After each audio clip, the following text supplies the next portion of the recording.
Greetings, everybody. It's an honor to see, well, at least your names here and see a lot of familiar names. The beauty of doing these webinars is that I get to engage with so many of you who are around the country and around the world. The negative is that I don't get to see everyone's smiling faces in person or even electronically, but it is nice to look at the attendees list and see a bunch of folks who have been with us for a variety of these talks, and we're going to keep building on some of this knowledge today. So, looking forward to engaging with all of you. For those who do not know me, my name is Peter Krause. I'm an associate professor of political science at Boston College and a research affiliate here at MIT, where I did my PhD about a decade and a half ago now. Today's is a third in a series of talks with the MIT-MENA program. I just want to thank again David Dolev, Rich Nielsen, and the folks at MIT-MENA for inviting me to do this series of talks for the MIT community on issues that I know so many of us care a great deal about on the broader Middle East. We've had a couple of talks that have focused on U.S. foreign policy and on Israeli-Palestinian relations. Today's talk is going to focus on Iran and Israeli relations, and so look forward to a good discussion and hopefully bringing a lot of knowledge to bear in terms of the history of these countries and their relationships together. I'm going to share some slides as always, and again, this will be a recorded talk, so sometimes at MIT, when I was getting my degree, one of the things that folks at MIT like to say is that, an education at MIT is like drinking from a fire hose. And I know that some of my talks may feel like that as well because I'm throwing so much information at you. But nonetheless, it will be recorded. So whether you have people who aren't here today who would like to watch this talk, and or if you feel like there's a lot of information that you'd like to go back and check, there will be a recording later that you can check out. As I mentioned, we're at the third of four talks here. So if you did happen to miss either of the prior two talks, the first one on U.S. foreign policy in the Middle East, North Africa under Trump, or the second one on the U.S., Gaza, and the future for the Palestinians, there are recordings of those posted that you can access, I believe, via the MIT-MENA YouTube page. Again, today's talk is entitled Past, Present, and Future of Iran-Israel Relations, and then there is a fourth talk coming up in a few weeks in December on the Abraham Accords and Arab-Israeli relations in the region. So many of you probably saw Mohammed bin Salman visiting the White House and discussions of, F-35 planes and, major non-NATO ally status and potential normalization with Israel, but then also discussions of ceasefire in Gaza. I'll cover all of that at the next session in December 8th, but today's focus will be on Iran and Israel. Just like with the prior talks, I'm going to have a bunch of different sections, and I'm not going to talk at you for like an hour and a half or 2 hours and then just do a little Q&A at the end. We'll stop multiple times throughout the talk to do questions. And for those of you who are have been with me before, you know that the way that I do questions is I kind of just go to the chat and then I answer as many of them as I can, especially those that are relevant to the sections I just presented. And then I will try my best to get to everything. And then there'll be some more time at the end for questions. So you're welcome if you have questions even off the bat on stuff with Iran and Israel to put it in there. But certainly as you're prompted by the stuff that I'm saying in terms of things that you are uncertain about or have questions or comments about, please share it in the chat and I will happily answer it when the time comes. So we're going to do 5 sections today. The first is a little unique, but I thought would be a fun little thing to do for about 5 or 6 minutes. We're actually going to start with some broader international relations concepts. And this is important because we're going to be talking today about the relations between these two countries, but also, it's not just something that I teach my undergrad students in international relations. I was getting my PhD here at MIT, and I'm learning from, the great faculty here at MIT in political science, and in the research that I do and the ways that I think about the world, these concepts still have a huge impact and how you'll see me in my language and otherwise, how I describe Iran's foreign policy, Israel's foreign policy, their relations with the US, etc. So we'll spend about 5 minutes going through some basic IR concepts that I think will help all of you as you think through this stuff, not just for the context today, but more broadly. Then we'll dive for the vast majority of the talk, second section on the history of Iranian-Israeli relations from 47 up till 79. Then a section on revolutionary Iran and the axis of resistance, which is a key part of Iranian foreign policy in the region. We'll spend a while talking about nuclear weapons, not just the development of the Iranian nuclear program, but also about the Israeli nuclear program and the impact that both of those have on kind of the relations between those countries.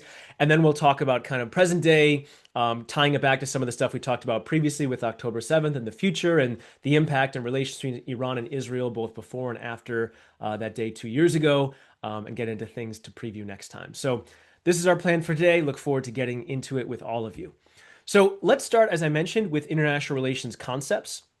which is just giving you some background in these concepts and terms that IR scholars like to use to help us make sense in a more systematic way of the world that we see around us. So I want to go through a bunch of them. There's first of all a ton of different books you could read on this stuff. Mearsheimer's Tragedy of Great Power Politics is one of the foundation ones people look to when they're trying to understand some of these IR concepts. But let's start with this first one, the security dilemma. The security dilemma in international relations is based on the idea that even if as countries all you want to do is to be prosperous and be safe and secure, as Mearsheimer kind of suggests with the title of his book, there's a tragedy here, which is it's very difficult to achieve that because we live in a state of anarchy. Now, not in terms of the United States. The United States is not anarchical with no government. But in terms of the world, we don't have a world government, right? We have the UN, there's the International Criminal Court or things like that, but there's no global army, there's no global elections, there's no global government with any real teeth. And so because of that, states kind of have to fend for themselves. And so how do they do this? They do this by building up their militaries, they do this by making alliances, and those are things that you can do purely to protect yourself as a state.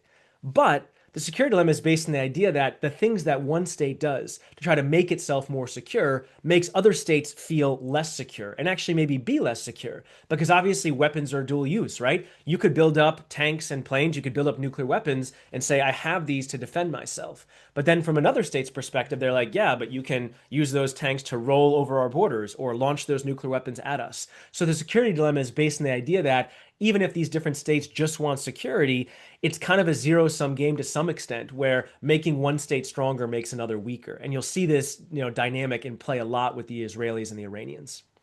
Secondly, there's this idea of balancing. So, think about like a teeter-totter or something or a seesaw where it's like you're trying to balance against the power or threat of another state.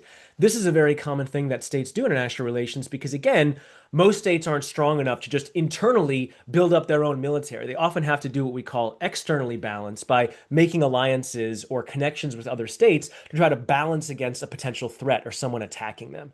And again, this is something that you'll see in the history of Israeli and Iranian relations, both balancing against each other, but sometimes actually balancing together against another threat, like, say, Arab nationalism in the mid 20th century.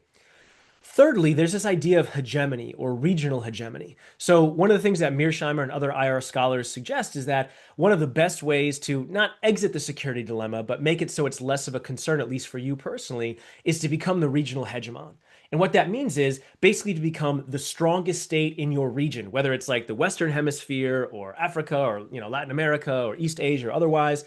What that means is your military is probably at least like 2 to 3 times as strong as anybody else's. No one could beat you in a straight up fight or maybe even fight you to a draw. And what that means is that you're not impenetrable to potential costs or people attacking you, but you're generally so strong that no one's going to kind of dare to threaten you. And that gives you not just maybe more security, but also more say so regarding, trade agreements or things of that nature. So achieving regional hegemony is actually quite rare. The United States has achieved it. If you think about who are the US rivals in the Western Hemisphere, it's like, Canada and Mexico are not major threats and they're pretty, allied powers for the United States. You have Brazil, Argentina, but again, those aren't posing any major military competitions or threats to the US. So the US probably has achieved regional hegemony, but no one generally has in the Middle East. But it doesn't mean that powers don't try to do so, right? So countries like Iran, Israel, Saudi Arabia, Iraq, at various points have made pushes for, if not full regional hegemony, then certainly being the strongest power in the region. So that's a key concept to understand. Fourthly, this idea of regime security. International relations is based a great deal on the idea of like states want to survive, states don't want to be destroyed, but perhaps even more importantly, it's regime security, right? It's not just the full state security, it's the government that's in power. What do they care about more than anything else? They care about staying in power. And so when we think again about the history of Iranian-Israeli relations, regime security, both trying to hold on to it or threatening for the other side, has a big impact on state foreign policy and the decisions that they make. And then finally, regimes aren't always secure. Sometimes there are revolutions that occur, right? From the bottom up or top down, where a regime gets overthrown, you have regime change, and then that can lead to potential changes in foreign policy. In fact, Iran is one of the key states that IR scholars look to and actually have debates over to what extent revolution and regime change their policies. On the one hand, as we'll talk about today, Iran's policy vis-a-vis Israel made a significant change after the Iranian Revolution in 78, 79, 80, 81. On the other hand, there are some continuity points where Iran under the Shah and Iran under Ayatollah Khomeini is not necessarily that different. So we'll talk a bit about the role of revolution in foreign policy and regime change. Just to think about this more broadly, when we look at the broader region, right, and we see Iran and Israel here on a map, think again about alliance politics and the ways in which states engage with each other, right? I mentioned this term balancing before. Steve Walt, a professor up the road at the Kennedy School, generated this theory called balance of threat theory. And it was based on the idea that what are the countries that threaten you the most and that you want to balance against? Yes, power is probably the most important thing, but it's not power alone. It's power plus to what extent does that state have offensive capabilities? Do they have aggressive intentions towards you? And how close are they to you? The reason I think this is important is we're going to talk in just a moment about the history of Iranian Israeli relations. Certainly, Israel from its founding, and certainly as it goes on, and Iran are two of the more powerful countries in the region. So there was always a sense of like, okay, the other state could threaten us because it's powerful. But in the early years, in the 40s, 50s, 60s, neither of these states really have extensive aggressive intentions towards the other. So they're not necessarily strongly balancing because they don't see the other one as a major threat. Whereas post the Iranian Revolution, the Islamic Revolution in Iran in the late 70s, early 80s, now each side is more and more starting to see the other not just as a powerful state, but as an aggressive state with intentions that are aggressive towards the other. And now they see the other more as a threat. So again, you'll hear me use these terms: security dilemma, regional hegemony, balancing, regime security, etc. That was just giving you a little kind of glossary update on what these terms mean as we talk through them. Now, before we dive into the history, I just want to do one more quick comparison, which is just to look at these two countries in terms of some of their demographics and makeup. So population-wise, you can see Iran is almost 10 times the size of Israel in terms of its population, right? Israel coming up to 10 million people, Iran having over 90 million people. On the other hand, in terms of wealth, Israel actually has a larger GDP than Iran, and certainly a much larger, more than 10 or 12 times as much GDP per capita. So even though Iran is certainly a more populous country, which certainly has an impact for things like military strength and resilience, Israel is actually a wealthier country and a much wealthier country in terms of GDP per capita. In terms of military spending now, Iran spends much more on its military. But again, Israel spends a higher percentage and certainly more on its individual soldiers. And in terms of the quality of its equipment and training, the Israeli military, pound for pound, is more effective and powerful than the Iranian military is. But the size of the Iranian military certainly makes it one of the more powerful ones in the region. You can see the differences on military size, which again, Iran larger, but not, even double the size of the Israelis. And then oil, certainly something we're going to talk about today, especially in the context of the 1973 oil embargo and other historical events that we want to discuss. Israel, almost no oil reserves, whereas Iran, one of the countries with the largest oil reserves in the broader region, and actually in the broader world, which has a big impact on some of its politics and foreign policy. Okay. So with that as a background, let's go into the past. We're going to end, and a lot of the talk today is going to be on present relations between the Iranians and the Israelis. But let's give some historical context, some of which I'm sure some of you on the call know, but many of you I'm sure are not familiar with. And I think there's some very interesting historical developments that we want to talk about. So first, if you remember some of my prior talks, not this year, but in prior years, where I've talked about the history of the Israeli-Palestinian conflict, you've seen versions of this map, which is, hey, in 1947, the British decided, okay, we're going to leave the mandate for Palestine that we were tasked with from the League of Nations. It's the aftermath of World War II. The British are in an economically difficult situation. The last thing they want to try to do is fully resolve the Israeli-Palestinian conflict. So they turn it over to the nascent UN, and the nascent UN comes up with basically this plan you see here, dividing the territory into two states, a Jewish state and an Arab state. This is the 1947 UN partition plan, and many of you, I'm sure, are quite familiar with this.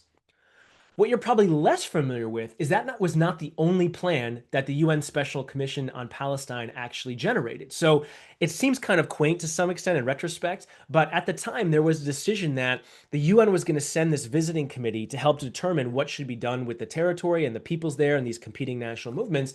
And they decided that it shouldn't be any of the permanent five powers, right? Not the British, the French, the Chinese, the Russians, or the Americans, and also not any kind of countries that are right around them in the region, whether whether, an Egyptian representative or otherwise. And so they sent these, 11 quote unquote neutral countries, or at least less involved countries, to go visit with the leaderships from the Zionist movement, the Palestinian national movement, other Arab states, and then present plans. Now, the majority plan which was presented is this one that I showed you and that many of you are familiar with. But a decent sized minority plan that actually had three different states who voted for it, including Iran, is pictured here. Now, this also looks like a two-state solution, but in fact, it's not. It's proposed as a single state, but a federal solution. So when you hear me talk sometimes, or I'm sure many of you see, like discussions about like a confederation or things like that, which is not something that has close to majority support today among Israelis or Palestinians, but is one of those kind of like, it's not fully new as you see, but like plans that some people are like, oh, maybe this is a way to deal with the fact that the populations are intertwined and you can't have perfectly contiguous two-state solution. And even if you could, there's people who aren't for it, etc. So the Iranians presented this federal plan where it was basically like, okay, yes, in some sense, there's going to be territories in which the Arabs or Palestinians have significant sway, other areas in which the Jews have significant sway, but ultimately it won't be two separate states. It'll be kind of a federated state where you have these devolved powers, but also a central kind of connected government. So this was part of the minority plan that Iran proposed. This was ultimately not taken up by the UN. They went with small modifications on the other one with the two-state solution. But nonetheless, interesting part from the beginning, Iran was actually there investigating and trying to present plans regarding resolving this conflict. Now, Iran did not join the 48 war, unlike many of its Arab neighbors alongside the Palestinians. Again, Iran not being an Arab state, but Iran's Arab neighbors joined. Many of them joined the 48 war. But at the same time, unlike a country like Iraq, which did send a force in the 48 war, Iran did not put constraints on its Jewish population, which was significant. There's significant numbers of Jews historically in Iran and in Iraq. And during the 48 war and aftermath, Iraq put quite significant restrictions on travel and confiscation of land and things like that for its Jewish population. Iran did not do so. At the same time, in 1948, while the Americans and the Soviets and others are recognizing Israel after Israel declares its independence, Iran does not recognize Israel. So you can see right from the beginning, Iran is not fully on one side or fully on the other in terms of either resolving this conflict or kind of how it's getting involved in it. It kind of is, charting its own policy based on what it thinks is its interests are, as well as potentially the interests of the people there. Now, that being said, Iran does recognize Israel, at least on a de facto basis, a few years later. So even though it doesn't recognize Israel initially in 48, once the dust settles from the 48 war and into 49, Iran decides to recognize Israel. It's the second Muslim majority country to do so after Turkey. And there's a lot of reasons for this. Some is that the Shah wanted to have better relations with the United States and recognized that having, good relations with the Israelis can be one of the ways to achieve that. It's still the early days of Arab nationalism, but it starts to rise up more in the mid to late 50s and early to mid 60s. And so there's a sense that Arab nationalism is a threat both to the Shah and Iran, but also to the Israelis. And then increasingly, the Shah also sees the Soviets and the Soviet Union as a threat. And again, who's the main rival for the Soviet Union? The United States. So for these reasons and more, the Shah decides, okay, we're going to de facto recognize the Israelis. On the Israeli side, this was also a key part of Ben-Gurion's strategy. So David Ben-Gurion, the first prime minister of Israel, looks around and says, okay, after the 48 war, which again, the Arab states and the Palestinians are calling the Nakba because of the creation of over half of Palestinians becoming refugees. None of the Arab states are recognizing Israel, negotiating with Israel. And so from Ben-Gurion, Israel's perspective, it's like, okay, how do we find any friends in the region to kind of balance or secure Israel's kind of existence? Because obviously Israel is a nascent country at the time. And so they have this kind of periphery strategy whereby Ben-Gurion targets non-Arab states in the region that are kind of on the periphery. So this is Turkey, this is Iran, this is Ethiopia. This is why early on Israel has decent relations with these countries. It's both from those countries' perspective, but also Israel kind of pushing for it. And then also Israel care a great deal about, again, trying to get the Iraqi Jewish population out of Iraq and able to make aliyah to Israel. The Iranians both openly and then somewhat behind the scenes allowed that to happen and allowed Iraqi Jews to transit through Iran to come to Israel. So those were some of the early connections that these countries had. Now, some of this goes back to a theme that I've said before, and you're going to hear me say again on December 8th, which is when we think about normalization between Israel and countries in the broader MENA region, it's also or mostly deals with the United States, right? So certainly Israel is offering things that Iran wants, as we'll talk about. There's trade of oil going from Iran. In exchange, Israel's selling arms to Iran or doing some intelligence cooperation. But still, one of the main drivers for the Iranians in this case is closer ties to the Americans, balancing against the Soviets, etc. And again, in this case, again, Iran's not an Arab country, but in terms of these other Arab countries or majority Arab countries who have normalized with Israel, you can often see these carrots or sometimes sticks being provided by the Americans that help to push this normalization forward. Now, in terms of the establishment of relations, how does this actually happen under the Shah in the 50s and early 60s? Now, to be clear, this isn't continuous. When you have Mossadegh kind of come to power, 51 through 53, and you have rising tensions there with the Americans and the Iranian Anglo Oil Company, you do have kind of a breaking of ties or a significant weakening of ties with the Israelis, but the Shah kind of reinstates those again in 53. So again, we only have 2 hours for the talk. I can't go into all these ins and outs, but roughly with a couple of hiccups, from 50 up until the late 70s, you have an ongoing relationship between the Israelis and the Iranians. As I mentioned, Israelis are selling some arms and some technologies to Iran. Iran is selling some oil to the Israelis. There's some intel sharing. There's actually some joint arms development, although that one of those becomes quite a debacle. But nonetheless, it's a basis for some of the relationship there. And again, in terms of how each side framed it, the Israelis said, look, you are a natural ally for us vis-a-vis the Arab states and vis-a-vis Arab nationalism. The Shah, certainly at the time, is stressing kind of Iran's Persian identity over its Islamic one, which would again tie it more into the Arab Muslim states around it. And then also, the Shah, I don't want to say necessarily plays both sides, but even though he has this relations with the Israelis, it's not like the warmest relationship of all time or one in which he's going to then, struggle or fight against necessarily its Arab neighbors. In fact, there's various points in his words a little, but certainly his actions where the Shah and Iran are kind of benefiting from the broader Arab-Israeli conflict because they are able to focus on trying to achieve regional hegemony or power in the Gulf. And then also, as I'll talk about, they're able to sell their oil or things like this when others aren't doing so at a high profit. And so the Iranians somewhat benefit in some ways from this conflict as well, which is important to note. I'll also say, again, continuing kind of Iran's path where it's not fully in one camp or the other on, say, the Israeli-Palestinian conflict, you can see, in fact, there's a series of famous or infamous from your perspective, interviews with the Shah and Mike Wallace in 60 Minutes in the 70s. You can find most of them on YouTube. And you'll see in there that he both criticizes the Palestinian leadership for what he figured was like foolhardy strategic decisions for the Palestinians, but then also would criticize in various ways the Israeli leadership and say Israel should vacate the territories that it captured and occupied in the 67 war. So again, Iran has relations with the Israelis, but it's not something where he's fully in on one side or the other in terms of this stuff, in terms of how he charted Iranian foreign policy. Now, we come to something that I'm sure some people in the audience remember, which is the oil embargo in 73. So brief background to this for those who don't know. We have a surprise attack on Yom Kippur in 1973 by Syria and Egypt on the Israelis. Initially, almost breaks through the Israeli lines up in the Golan, does break through some of the Israeli lines in the Sinai, though is eventually stopped both by the Israelis mobilizing and with significant U.S. support to help rearm the Israelis and push back the the Egyptian and Syrian assault. Amidst this, most of the Arab states come together and say, okay, we are going to severely limit supplies and raise prices of our oil to countries that are backing the Israelis. So some of that is certainly the Americans. They also turn the screws on the Japanese and the Europeans. And in some cases, it actually helps to shift those countries' policies more towards the Palestinians, and Arab states and away from the Israelis. Iran, even though they're a major oil exporting country, part of OPEC. They do not actually join the oil embargo, but they do keep exporting their oil at higher prices. And so again, this is a period in which Iran economically benefited significantly from the embargo. And it's one of the periods in which, again, sometimes we read history backwards and think, oh, the Shah was always incredibly unpopular.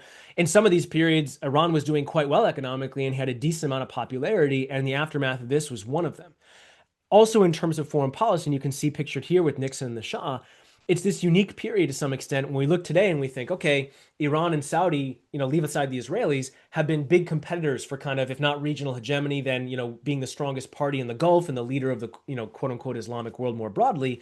But Nixon actually had this twin pillar strategy, especially in the aftermath of the waning days of the Vietnam War, under the idea that, hey, the U.S. wants regional allies to kind of take up U.S. interests and stabilize the region or whatever. And so this was when the U.S. was providing significant arms and support, not just to the Saudis, but also to Iran as part of this twin pillar strategy.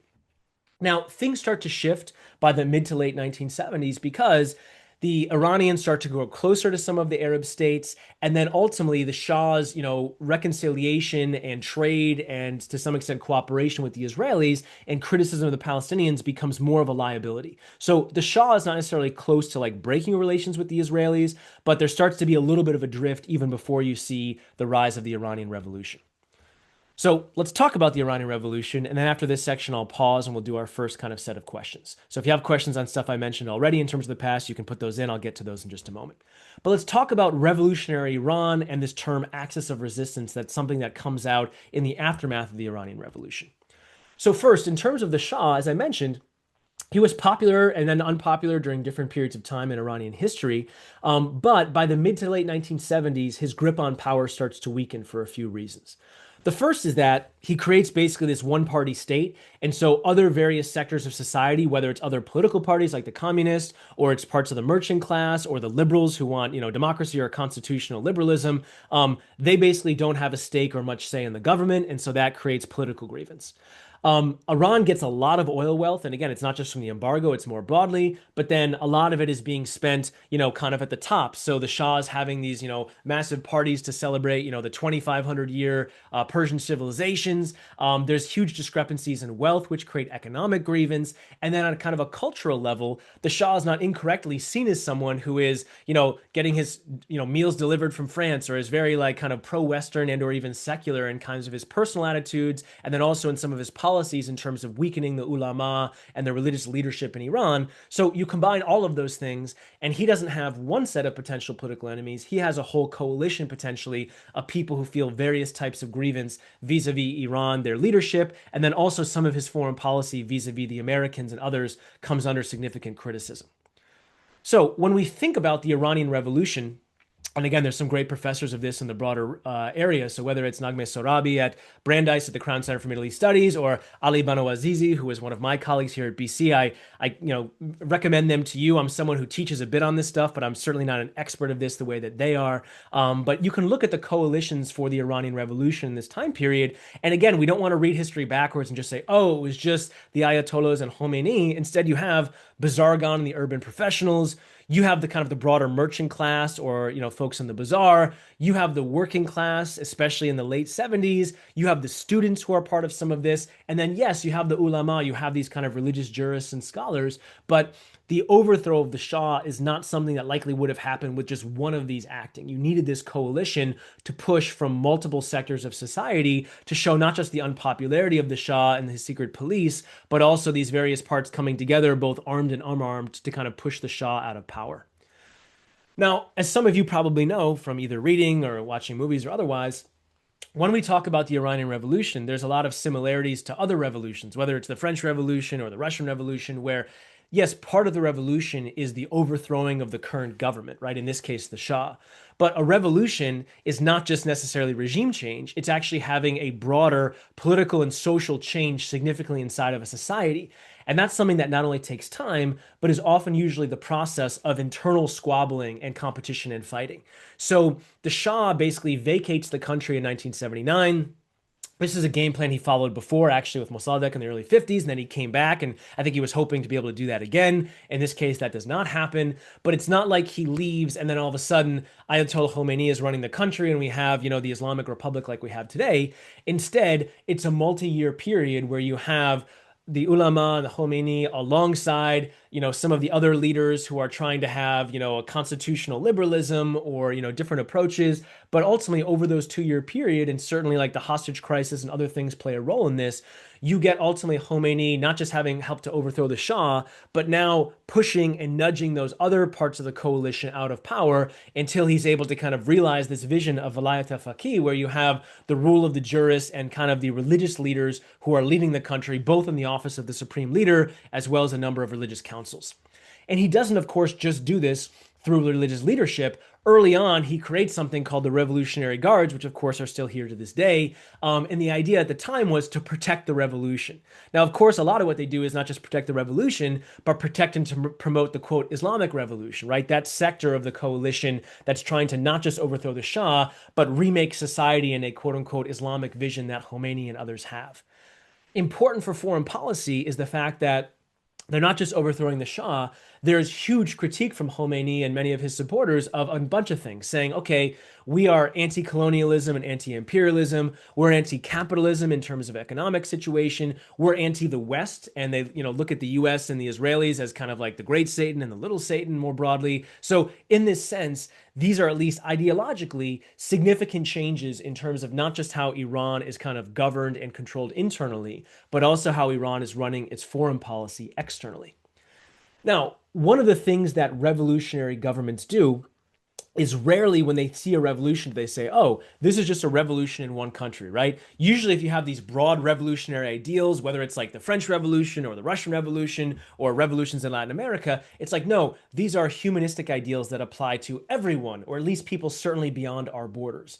And so, for many revolutionary regimes, what they do in the years after the government's previous government's overthrown is they try to export the revolution, right? They try to spread their ideas. Sometimes they actually go and even send their militaries or to either fight directly or train others to kind of overthrow other governments they see as counter-revolutionary, and they try to spread out their revolution beyond their borders. Iran is no exception, although they do it with varying degrees of success. So, in some surrounding countries where Iran tries to promote the revolution, this is where you get, again, one of the instigators for the Iran-Iraq War. Now, Saddam is in many ways the one who launches that war, but he does it in part because he looks at the Iranian Revolution, Islamic Revolution, as like, this is a threat to my regime security in Iraq. The Iranians are kind of weak right now internally, so maybe I can kind of win against them at the time. But long and short, there's a bunch of other countries where the Islamic or Iranian Revolution is able to spread to varying degrees. The biggest example probably being Lebanon. So again, we have the overlapping of all these things, the Iranian Revolution, the Iran-Iraq War, but you also have the Lebanese Civil War, right? This very brutal conflict that goes on from the mid-70s up until 89, 1990, which kills hundreds of thousands of people in Lebanon, destroys key parts of Lebanese society, and the scars of that are still felt to this day in many ways. But amidst all of this, you have an Israeli invasion of Lebanon, and you can see in the map here how Israel occupies significant portions of southern Lebanon. They actually later then do invasions up until Beirut. But amidst this, Iran sends some of its military and some military trainers and helps to create a group that initially is kind of refers to itself as Islamic Jihad, but soon after refers to itself as Hezbollah, or the Party of God. And this is an organization that comes out of Israel's military control and occupation of southern Lebanon to kind of initially fight and try to push the Israelis out of Lebanon, but then, as you know today, becomes arguably the strongest actor in Lebanon. Doesn't only run for office, but wins significant seats in the Lebanese parliament, and then maintains itself as the only major armed group outside of the Lebanese military that to this day has weapons that can only be used like across the border in Syria, but can and have been used across the border in Israel, whether through rockets or otherwise. So Hezbollah was seen by Iran as a way to extend their influence, to push out the Israelis from Lebanon, but then also to give Iran significant control in Lebanon in terms of its internal politics, and then be a deterrent force vis-a-vis the Israelis, which we'll talk about. Now, it's interesting if you go back into Tehran, there was an embassy. So initially, when the Shah was de facto recognizing Israel, they did not exchange ambassadors. But then later in the 70s, I believe they did. But after the revolution happens, Khomeini and the new Iranian government makes a big show of taking the physical keys of the Israeli embassy in Tehran and giving them to the PLO. And you can see in this picture here, Arafat actually showed up to accept them. So again, this is an era in which the PLO has now been, kind of the leader of the broader Palestinian national movement for a while. But Arafat is always about trying to legitimize and kind of win the war of images. And this is, of course, a very symbolic thing to be like, okay, this was the Israeli embassy. Now it's the PLO or Palestinian embassy. And so this is a picture of him kind of getting that in Tehran. Now, initially, then, it seems like Iran is going to back the PLO, and that's going to be kind of the actor that's against, imperialism and the West and things like that among the Palestinians. Not too long after, though, the PLO starts to go through this process whereby that ultimately culminates with the Oslo Accords, where they turn away from just launching attacks against the Israelis and feeling like force is going to achieve their goals, to now negotiating with the Israelis, recognizing Israel, negotiating with the Americans, which to the Iranians is the exact wrong approach and the one that they absolutely don't want, and one of the main reasons they overthrew the Shah, at least in terms of foreign policy. So this is where you get a shift from Iran initially kind of being supportive of the PLO to supporting Palestinian Islamic Jihad and then ultimately Hamas. Now, to be clear, Islamic Jihad and Hamas, unlike Hezbollah, are not groups that are like significantly created by Iran, but they are groups that in terms of how they come about, they get funding and support from Iran over time. So Islamic Jihad is partially founded by this guy, Fatih Shikaki, who comes out of the Muslim Brotherhood in Egypt. In fact, I believe he's expelled after the assassination of Anwar Sadat. Forms this group Islamic Jihad, which is based on the idea that we, the Palestinians, need to recapture all of historic Palestine. Negotiations aren't going to do it. It's only going to be achieved through force. And so in the mid 80s, starts to use force to try to achieve this. Now, Hamas is created a little bit later in the late 80s during the First Intifada and then creates its armed wing a bit thereafter. Again, not the creation of Iran, the creation of Palestinians on the ground coming again out of the Muslim Brotherhood. But ultimately, by the mid to late 80s and early 90s, these are some of the groups that Iran looks at and says, yes, your ideology, certainly in terms of preferencing the idea of an Islamic society, but also aggressive approach vis-a-vis the Israelis, believing that negotiation is not the way to go, but actually using violence is the way to achieve Palestinian homeland. These are the groups that the Iranians start to turn to, and they turn away from the PLO. Now, all of this is part of kind of a broader Iranian policy that in many ways has been a bedrock of Iranian foreign policy in the region for decades now, which is this idea of an axis of resistance. So if you think about the Iranian government's ideology, again, a lot of it is anti-imperialist, anti-Western, etc. And so Iranians, the Iranian leadership especially, of course, sees themselves as like the leader of this resistance to foreign influence, to Western influence that's been dominating the Middle East and that Iran is struggling against. So you can see this individual waving a flag in Tehran, and you can see the upper left hand is an Iranian flag, but the upper right, that's a Palestinian flag. The bottom right, that's the flag of Hezbollah. And the bottom left, that's the Syrian flag. Now, that one wouldn't be flown as much these days because now with the fall of the Assad regime, Iran has less of a favorable leader in Syria, but you could add others, right? You could add the flag of the Houthis in Yemen, which Iran has been a supporter of now for a while. You could add some of the militias in Iraq. So this is a key part of Iranian foreign policy is that, yes, they have a large military and they deploy the Revolutionary Guards abroad in large part to train and support a lot of these armed groups in different countries. But this is one of the ways that Iran tries to get influence, right? They try to get internal influence in these countries, but also vis-a-vis Israel, which we'll come back to in just a moment, they see these groups as kind of a ring of potential fire around the Israelis, both to pressure and potentially defeat the Israelis, but also so if and when Israel would ever attack Iran, they're facing not just response from Iran, but potential attacks from Hezbollah in the north, Hamas in the south, Houthis via the Red Sea, etc. So this is a lot of Iranian foreign policy. We'll talk about how it's been pushed back a bit and weakened a bit, but this is still something that the current regime gives no indications that they're going to stop pursuing. Now, sometimes people talk about the axis of resistance in the context of religion or different religious groups, and I want to just take a minute to talk about, Shia or being Sunni and the impact that has, because there's both some truth to this, but also sometimes some incorrect kind of generalizations that people will make. Well, they'll say, well, Iran is vast majority Shia, therefore all of their allies are Shia. Right off the bat, we know that's not the case because we just talked about the Palestinians. Palestinians are vast majority Sunni Muslims, and nonetheless, Iran has backed and supported groups like Hamas and Islamic Jihad. So it's not something where Iran just supports Shia Muslim majority groups or not Sunni groups. But is it fair to say when you look at a lot of Iranian influence, whether it's with the Houthis in Yemen, whether it's with the Shia political parties or groups in Iraq, whether it's with Hezbollah, which again, key base of support, not all of its supporters, but key base of support are Shia Muslims in Lebanon. Yes, does Iran's appeal, to be clear, not just as the leader of the broader Shia Muslim community, but Iran purports to lead the broader Muslim community, all Muslims. That seems to ring, let's just say, more effectively with many of the Shia populations, but it's not exclusive to that. The final point I wanted to raise, and I'm going to bring some more of this later. I've got polls both from Israelis and from Iranians, but I just wanted to bring this up now. This is a poll done of Iranians in 2024, and Iranians were asked, to what extent do you agree or disagree with this statement? Iran should provide military support to its proxy groups, which is called the axis of resistance in the Middle East. So Iranians being asked directly about this and what do they think about it. You had at the time 50% of Iranians saying yes, provide military support, 29% saying no, or 31% if you want to add the two types of agree, 60% to some extent saying yes. Although if you ask financial assistance, then it's more like 50-50. So in a broad sense, again, this is 2024. There have been some developments since then, like we'll talk about, like the strikes on the Iranian nuclear program. But you can see it's a mixed bag. Not all Iranians support providing military or economic support to these axis of resistance groups, but a decent number of Iranians do. And so it's an important thing to think about, not just in the context of the regime, but also in terms of the Iranian population. And again, I'll present many more polls from Iranians later. Okay, so that was a lot, but hopefully I covered some good ground there in terms of not just some international relations concepts, but also some of the history of Israeli and Iranian relations. So I'm going to pause now for a moment and I'm going to turn to questions people have. So if you do have questions, please type them there and I will try to address as many as I can.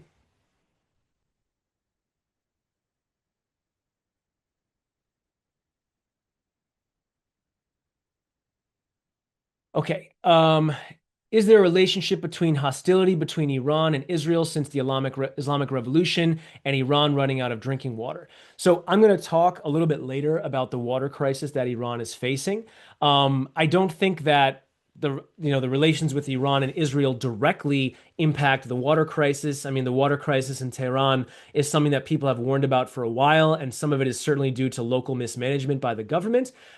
Is it also fair that some of the sanctions that Iran is facing, and Iran is facing significant sanctions today, some of it go back to the nuclear program, which could also tie into some of the history of hostility and relations with the Israelis? Sure.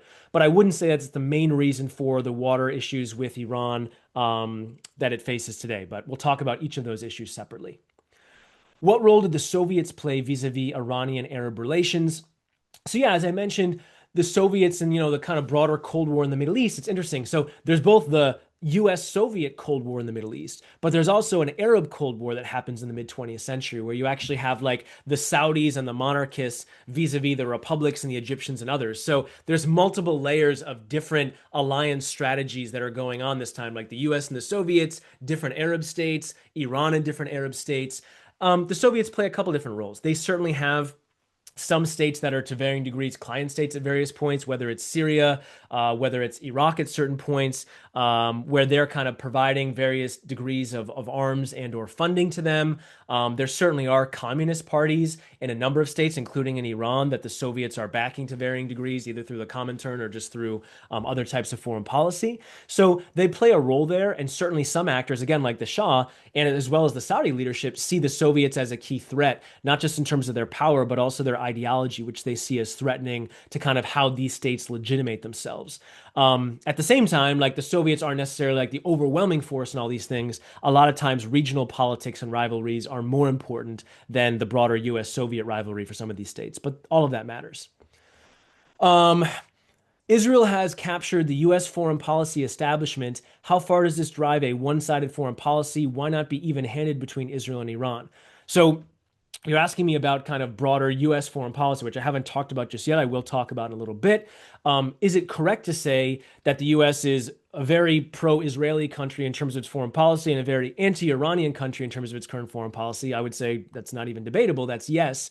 In terms of the reasons for that, or why would the US not be even-handed? I guess even-handed would mean like 50-50 with Iran and Israel. I think there's a bunch of things that go into that. I mean, certainly one, when you had the Shah who's in power, it wasn't 50-50, but the US, as I mentioned, had quite a positive relationship with Iran and quite a positive relationship with the Israelis. So it's not like that's never happened. When you have a regime that comes into power in Iran that stakes a lot of its legitimacy as saying that, again, the US is basically the great Satan that's very problematic in terms of not just its economic and political system, but its kind of imperialist policy in the broader Middle East. And then when you have the hostage crisis and you have dozens of Americans taken hostage and not being, returned for a long period of time, I mean, these things have a huge impact. And then certainly on the Iranian side, when you have Mossadegh pushed out in a coup that the Americans have some hand in, I mean, these are things that to this day play a role in the memories of the Iranians and the American people that if you look at, for many of them, not all, we'll talk about this in polls, but there's a lot of distrust and a lot of hard feelings because of some of the history between those people. So some of it is like historical memory. Some of it is also just interest, right? Today, it's not a situation where a country can easily be pro-Israeli and pro-Iranian because they are so opposed to one another and see the other as probably the biggest regional threat they face, if you don't count maybe the Saudis with the Iranians. So in that sense, the US being even-handed there would be difficult. And again, for many Americans, they would say that's not in the US interest anyway, because despite the growing criticism of Israeli foreign policy, which I've talked about in previous talks vis-a-vis the Palestinians, there's not necessarily the same push in terms of, majorities of Americans being like, oh, actually, Iran's, nature of government or foreign policy is attractive to us or otherwise. So you can make the argument that there's some US interest there vis-a-vis Iran, not in the sense of being strong allies with the Iranians, but Iran in terms of as a country, whether as an economic partner or as a country that at various points could be an ally vis-a-vis jihadi groups, other things like that. Like, are there some common interests? Sure. There's also, I think, common interests for the Iranians, the Americans, and the Israelis not to have a massive nuclear arms race or actual use of nuclear weapons in the region. So there are common interests here, and I certainly don't want to suggest that there aren't between these countries. I just think that given some of the history and the current regime you have in Iran, I see it very unlikely that you'll see kind of a quote unquote even-handed situation. Could I see better relations with Iran and the Americans and the Israelis than they are now? Sure, but that's also because the relations currently are so poor. So there's a lot of ways to go. But again, later in the talk, I'll talk more about this issue. A couple people are making notes on the table I have. I apologize if the table had wrong percentages listed there. I will double check that and correct it. Sorry if that's the case in the table I showed. Is it accelerating U.S. decline to side so firmly with Israel versus Iran? Okay, this is a very similar question again from an anonymous person, so I assume the same person. So I'll go to a different question. Why to export an Islamic revolution if the majority of the neighboring countries are Islamic? It feels like a democratic country exporting democracy to another democratic country. So interesting question. So again, it gets into, and again, this is something where you see pushback or people who support it. So the majority of the countries around Iran are majority Muslim in terms of their, the peoples and their religious affiliation. To be fair, Iran was before. So what does Iran mean by its Islamic revolution? Which again, some people will push back on that phrasing. Is basically saying, oh, but we need to be more devout in our religion. We need to have a more moral and religious society led by religious leaders as opposed to someone like the Shah. So when Iran's talking about an Islamic revolution, it's not so much converting non-Muslims to Islam, it's making it so we are a more religious country in terms of our social mores, political leadership, foreign policy, etc.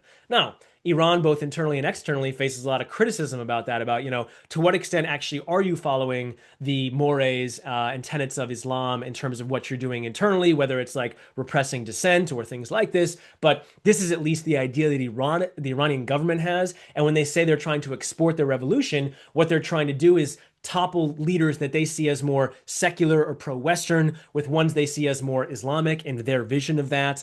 Even though they haven't been fully successful, that's what they're trying to do. So again, that's just trying to explain some of the lingo there.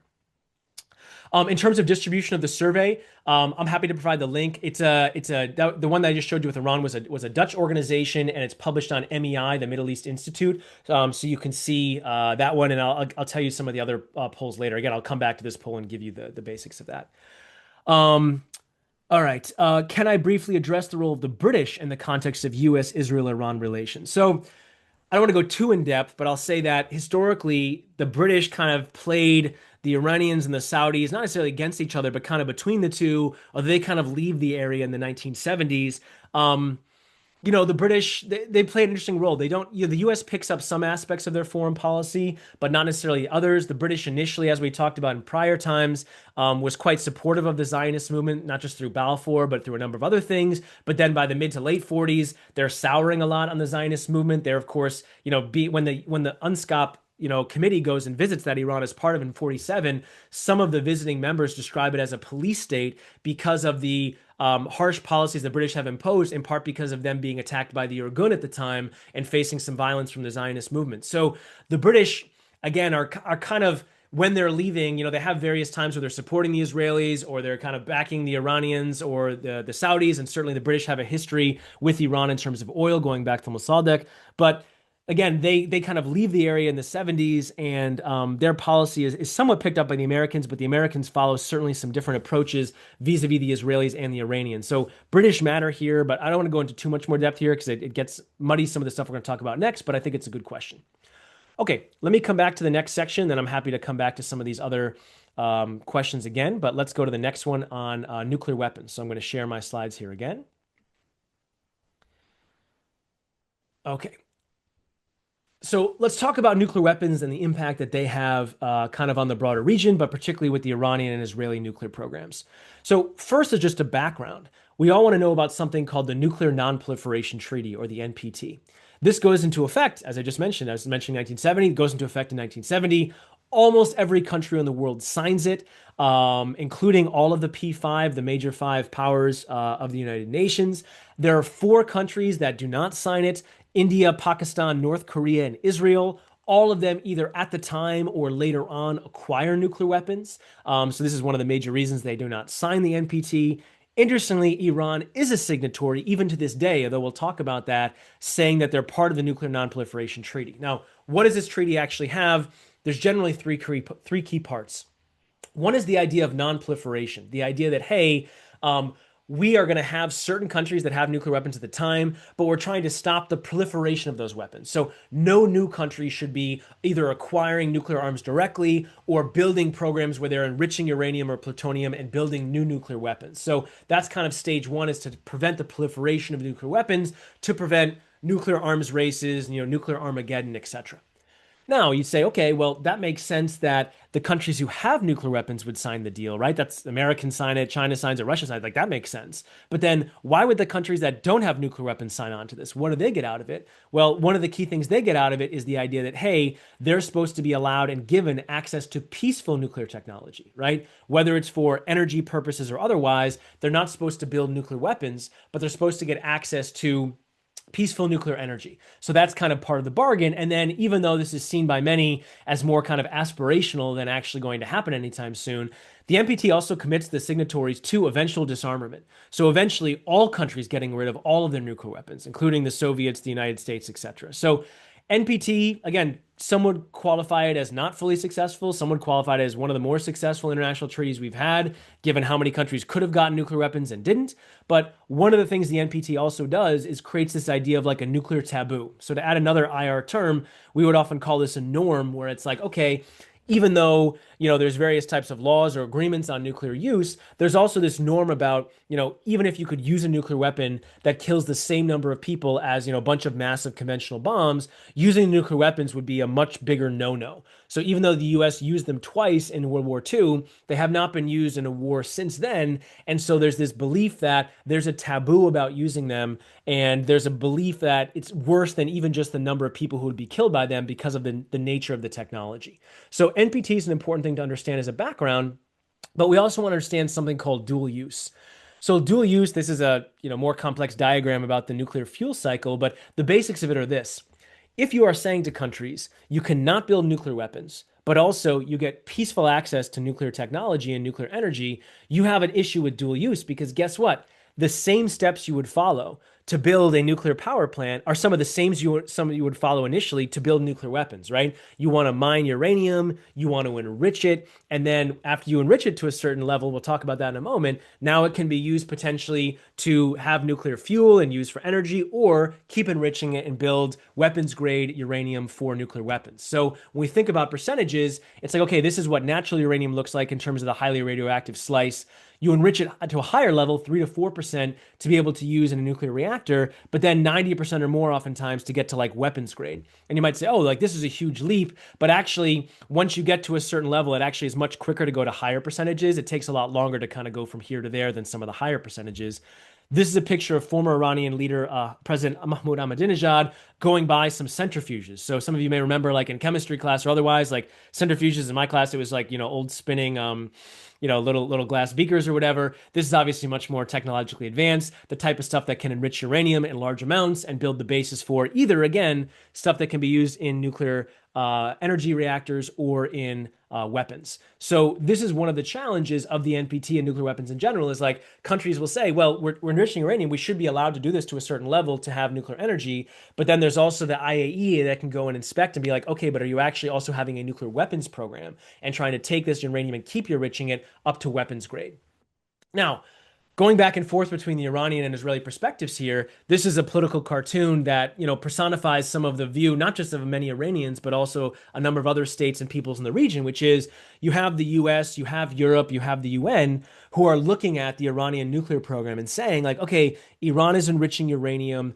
Are they also building a weapons program? Are they trying to build a nuclear weapon? And there's a lot of, and has been historically, a lot of focus, especially in the past few decades, on inspecting Iran's nuclear facilities and seeing if they're doing this. But then, this political cartoon is taking this guy who is an Israeli who is kind of breaking some of the news about Israel's nuclear program and saying, look, you're so concerned with Iran potentially building their first nuclear weapon. As I'll talk about in just a moment, Israel has potentially 100 or more nuclear weapons. And there's not really the same consternation about that or that kind of having some type of destabilizing force in the broader Middle East. So if you want to sum up some of the Iranian and again, a number of other peoples in the region's perspective on this, they would say, look, yes, the Saudis, other states are very concerned about Iran developing a nuclear weapon, but there's also another country that actually is not developing one. They have one, or they have a number of them. And that's certainly something that, a number of countries in the region are actually concerned about.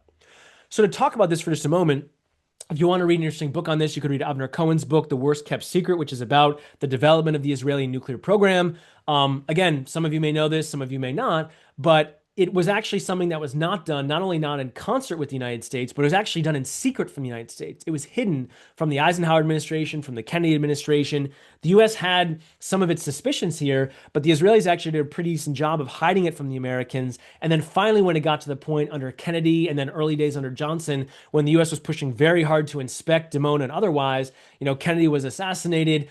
Johnson didn't really keep pushing on this stuff. And so the Americans had their inklings, but didn't really get full confirmation until the Nixon administration, late 60s, that Israel had not just a nuclear program in terms of enriching, but actually in terms of building and having built nuclear weapons. This was done in concert with the French, which is a whole other interesting story. Some of it goes to working with the French, going back even to the 56 war vis-a-vis Egypt. Some of it goes to the French believing in having their own nuclear program separate from kind of stuff with the U.S. nuclear umbrella and NATO. Some of it goes to the French saying stuff because of the Holocaust and otherwise. They don't want to have this ever happen to the Israelis, the Jewish people again. So they support, long and short, the French are the ones who provide a lot of the technology and support for Israel to build its nuclear reactor and build its nuclear program. Israel to this day maintains kind of public strategic ambiguity about its nuclear arsenal. It doesn't admit it has it, doesn't admit it doesn't have it, but everyone knows that it has up to at least 100 nuclear weapons, and probably has also what we call the nuclear triad, which is the ability not just to have nuclear weapons, but deliver them vis-a-vis missiles, vis-a-vis bombers, and vis-a-vis nuclear submarines, which basically give you a secure second strike capability because it's very difficult to locate a nuclear sub somewhere in the ocean. So even if Israel somehow was destroyed or targeted by Iran, they would face nuclear repercussions from Israeli subs, out in the Mediterranean Sea or elsewhere. Now, going back to the Iranian nuclear program, as I'm sure many of you remember, about a decade ago during the Obama administration, we had these series of negotiations towards what was called like the Iran nuclear deal, the JCPOA, which had a number of elements to it. It basically limited the enrichment that Iran could do, so to kind of prevent them from enriching uranium to the point they could have weapons-grade uranium, had regular inspections that need to go in and made sure that this happened. So these are some of the main things that the Iranians gave up. In exchange, the Americans did not get rid of all sanctions on Iran, but did lessen and unfreeze some Iranian assets in response to this, as well as a few other things. And then the belief was, okay, this will last for, depending on the provisions, 5, 10, 15 years. Maybe another deal could be reached. But from the Obama administration's perspective, this was a way to actually prevent Iran from rushing to a nuclear weapon, to put inspectors in, not certainly to get away from the fact that the US and Iran had opposite interests in places like Iraq or vis-a-vis Israel, but going to the prior questioner, like why could Israel and the US and the Iranians not have better relations? This was certainly one of the steps on which, at least for some folks, it was like, this is a way in which there's some common interest, or at least trading that can happen in terms of I'll give you this, you give me that, and then you have some negotiated outcome. Now, the Israeli prime minister at the time, who certainly is familiar to everyone, the current prime minister as well, Benjamin Netanyahu, was very strongly against this deal, saying that it was a mistake. Again, the Israelis have been very critical about the Iranian nuclear program. They don't believe from the outset that the Iranian nuclear program is a peaceful one, whether that's because they don't just trust the Iranians, whether it's because they themselves have a secret nuclear program and then built a nuclear weapon. Could be a combination of those things. But long and short, the Israelis, and by the way, not just Netanyahu, most of the Israeli military and political establishment is very skeptical of Iran's nuclear program and sees Iran as a much bigger threat for most Israelis, as I'll talk about in a moment, than anything like Hamas or Hezbollah or otherwise. Like Iran is generally seen as kind of like the biggest threat to the Israelis in terms of foreign policy. So for some of these reasons, the Trump administration, the last time Trump was in office, pulled the U.S. out of the Iran nuclear deal, or JCPOA. He had criticized the deal as the worst deal he'd ever seen. He pulled the U.S. out of it, and then adopted, even during his prior term, a much more aggressive policy vis-a-vis Iran, what he called maximum pressure. To be fair, that didn't yield necessarily further concessions or otherwise, and there was a lot of debate about whether Iran actually maybe enriched more uranium during that time. Again, people can go back and forth on that stuff. I'm happy to talk about it in the Q&A. But long and short, Trump pulled the U.S. out of the deal. Did not get another deal, but also did not get a stoppage to Iran's enrichment program, even though the Europeans and other states in Iran remain party to it, which we'll talk about in a moment. But that deal has gone away. The Biden administration tried to push for another version of it, was not achieved. The Trump administration, as we'll talk about, is open to some types of negotiations with Iran, although they're very apart at the moment in terms of what they would agree to. But long and short, the deal and pulling out of the deal was really a precursor to what happened in the past year. So this is not a map of what happened in the past year, but just to talk about a precursor to it. In the early 1980s, the Israelis launched a clandestine airstrike against a reactor in Osirak in Iraq. And then later on in the mid 2000s, did one in Syria as well. So it's been a longstanding part of Israeli foreign policy when you have the potential enrichment of uranium or things that could get you towards a nuclear weapon, that Israel's like, okay, we're going to do an airstrike and try to destroy it if we can. They did that in Baghdad, or outside of Baghdad in Iraq. They did that in Syria. In both cases, certainly the Iraqi and Syrian governments were not favorably disposed to the Israelis thereafter, but it also did not ignite massive war with them. And in some cases, those countries didn't even like talk too much about it, both because of their own internal legitimacy or otherwise. So this has been the game plan that Israel and certainly the Netanyahu administration has wanted for a while.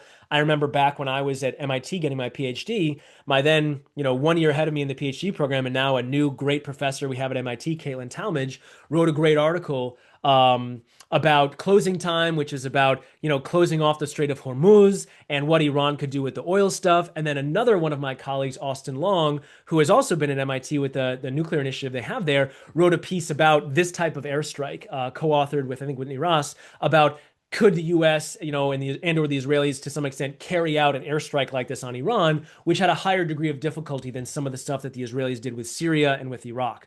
Long and short, the Netanyahu administration pushed for this for 2 decades, and then eventually they got it this past summer.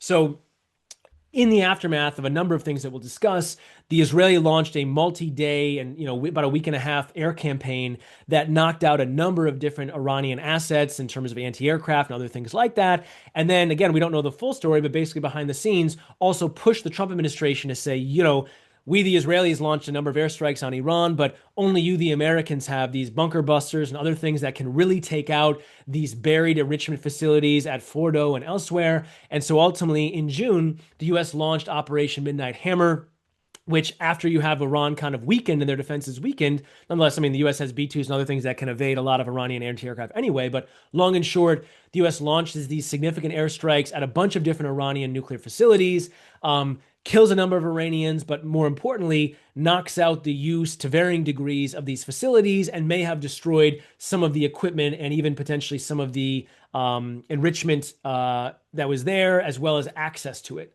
Now, there's been a lot of debate since this that I haven't, fully seen, at least in public records. CSIS did a good report on this, which you can check out, but basically trying to see how destroyed or damaged was the Iranian nuclear program from these strikes. Again, you saw this became politicized a bit because the Trump administration wanted to sell this as like this was fully successful. But then there were some reports that the Iranians before these attacks may have taken out some of the highly enriched uranium and gotten it out of there, and or these facilities may not have been totally destroyed. But then the Trump administration has pushed back and said, well, if the Iranians go in there, we'll be able to see them. We or the Israelis could strike them again. Long and short, I think these facilities were significantly damaged, but I'm open to the fact that they weren't fully destroyed and or that some of the HEU was pulled out beforehand. So again, I don't have full knowledge on this. Talk to, again, some of my great MIT colleagues like Jim Walsh or Vipin Narang who are more knowledgeable on these things. But long and short, this was a major escalation. Certainly, up until a year or two before this, you had never had airstrike exchanges between the Israelis and the Iranians. You had both. You had Iran shooting missiles and drones at the Israelis. You had the Israelis doing airstrikes into Iran even before this. And now you had in June major Israeli airstrikes in Iran, unprecedented, followed by American airstrikes like this on the Iranian nuclear program, again, unprecedented. So this is certainly a key part of where we are today. Again, this is just a few months ago. Looking at some polls now on the Israeli side, this is done by INSS. Israelis were asked, do you support or oppose Israel's attack on Iran? You get about 88% support among Israeli Jews, much less support among Arab Israelis or PCIs. You get about 16% support, 68% opposition. But in terms of Israeli Jews, which again represent mid 70% of the country and certainly the key seat of political power, overwhelmingly supportive, not just on the Israeli right, but majority of people in the center and probably close to majority on the Israeli left as well, although you'd have to break that down a bit more. Israelis were also asked, in your opinion, in addition to removal of the nuclear threat, should Israel act to overthrow the Iranian regime? So this is very interesting because, again, in the United States, heard about this a little bit. Among the Israeli leadership, you heard about it a bit more. In fact, you even saw like one of the Shah's descendants like tweeting out like, the Iranian people, like I'm here for you, etc. Which, again, is not a fake thing, but to be also honest, like I think a lot of his support, and again, Iranian experts can agree or disagree with me, is in places like Los Angeles. It's not so much going to be in Tehran or parts of Iran. Again, the Iranian regime has a lot of opposition and a lot of people who don't like the regime in Tehran, but I haven't seen, huge numbers of Iranians demonstrating the streets saying they want the return of the Shah or the Shah's descendants. There's a difference between not loving the government and wanting, again, the Shah's descendants or others kind of coming in and running the country. But again, we can get into some of that. In terms of how this actually played out, Israel has actually a Persian account, a Farsi account that tweeted out this picture after some of the initial Israeli strikes and the American strikes, showing not the present day Iranian flag, but the Iranian flag under the Shah alongside the Israeli flag and alongside this picture of a lion. So Israel actually named its operation Rising Lion. And the allusion there is not just to the idea of like, striking Iran, but also the idea of like, oh, a rising up of the Iranian people or the Persian people kind of against this regime and pushing for regime change. Now, let me give you the various sides of this stuff. It's true that weakening the Iranian regime militarily can make it easier potentially for it to be overthrown. And certainly we can see protests and things in Iran that could lead to overthrow. But at the end of the day, the Iranian Revolutionary Guards and the Iranian military are very powerful. So being able to overthrow them just with nonviolence can be quite difficult. So weakening Iran's military or legitimacy through the nuclear program certainly could help to inspire regime change. That being said, I see the likelihood of these types of operations as leading to Iranian regime change as almost nil, because again, there's opposition to Iran internally, significantly so. But one of the best ways to kind of delegitimize that is to tie it into like foreign imposed regime change by the Israelis or the Americans, who again, even among Iranian opposition leaders, do not necessarily have the best reputation, so to speak. So again, to reiterate this, there have been massive protests in Iran by very brave Iranians who have protested against the regime, its economic policies, its social policies. Again, you can see some of them pictured here. When you look at polls of some Iranians on this stuff, you can see some of these policies, but also some of the mix, right? So Iranians being asked, okay, do you think to what extent is Iran's foreign policy a cause of its economic problems? You get a lot of Iranians saying, yeah, very much. So again, this particular question doesn't break down to what extent is it financial support for the axis of resistance? To what extent is it's like very anti-American or anti-Israeli stance that's leading to sanctions? I'm sure that's a big part of it. But you get a lot of Iranians who are blaming the government for the very dire economic situation in Iran recently of high inflation, high unemployment, some of the environmental challenges that people talked about in the questionnaire. So that's an important thing to look at. What about on nuclear activities? Should Iran make an agreement with Western countries about its nuclear activities to resolve this issue or not? A majority of Iranians saying yes, Iran should make an agreement. Now, to be fair, this doesn't specify what exactly that agreement should be, but there are absolutely Iranians who strongly support the idea of Iran having a nuclear program. There's Iranians who support having a nuclear weapons program, but for many Iranians, they think that pushing for a nuclear program that's going to lead to them being a pariah internationally, lead to this mass extent of economic sanctions, these types of things. Many Iranians do not necessarily support that, and I think you see some of that in these polls. Now, at the same time, let's talk about normalization, right? If you ask Iranians, should Iran normalize its relationship with the US, in this poll at least, you get a majority of Iranians who say yes. If you ask this Iranians in the same poll, though, do you think Iranians should normalize its relationship with Israel? Vast majority of Iranians say no. So again, even though sometimes Israel and the US are held up as one in terms of Iranian policy or criticism, in terms of the Iranian people, at least in this poll, you see a big disconnect between Iranians who say, yes, we would like Iran to normalize or have better relations with the Americans, many saying yes, versus not many Iranians saying, even though we're criticizing some of Iranian foreign policy or economics, we're not necessarily saying Iran should be normalizing with Israel today, given policies, again, vis-a-vis Gaza or whatever else. Again, this poll doesn't break it down. So important to look at some of those polls there as well. Final set of poll thing I'll bring up, and then a couple of points, and I'll pause again for questions, is to actually bring in some interesting Palestinian perspectives on this, both on the Israelis and on the Iranians. So PCPSR, which is Khalil Shakaki's polling outfit, as part of the Arab Barometer, did some polls in 2023, 2024, where Palestinians were asked, to what extent do you see each of the following as a threat to the national security interest, basically the national security interest of Palestinians? And then in terms of highlighted ones here, Israeli occupation of the Palestinian territories, that would be referring to West Bank and Gaza. You get, 85% of Palestinians saying, yes, that's a big threat to Palestinian national security. But then you get Iran's political influence in the region. You can see much more mixed. 37% of Palestinians saying that's a threat, but 29% saying maybe it matters but not critical, but then others saying it's not important. So Iran, as I'll show you in just a moment, certainly has some supporters among the Palestinians, but then some who don't support it or don't see it as that critical. And then Iran's nuclear program, again, the phrasing of this question I have to dig into a little bit more, but you get a majority of Palestinians who are saying, yes, Iranian's nuclear program is a critical potential threat to national security for the Palestinians. So whether that's because they see that as something that could lead to regional war or whatever else, it's something that, again, for all Palestinians is not necessarily seen in a positive light. We can get kind of a bigger dovetail on this a little bit later when I'll show you some polls from Palestinians, Israelis, and Iranians on how they view the other. But to kind of tie it together here at the end in terms of nuclear stuff, the Iranians have, especially recently, threatened to exit the Nuclear Non-Proliferation Treaty if sanctions are reimposed on them. So again, Iran is constantly facing sanctions, but recently they've been facing what are called snapback sanctions from the JCPOA that basically say if Iran is not allowing inspectors or not enriching uranium to a certain point, that they're going to have these renewed sanctions come back on them, the ones that were lessened on them from the Europeans and elsewhere.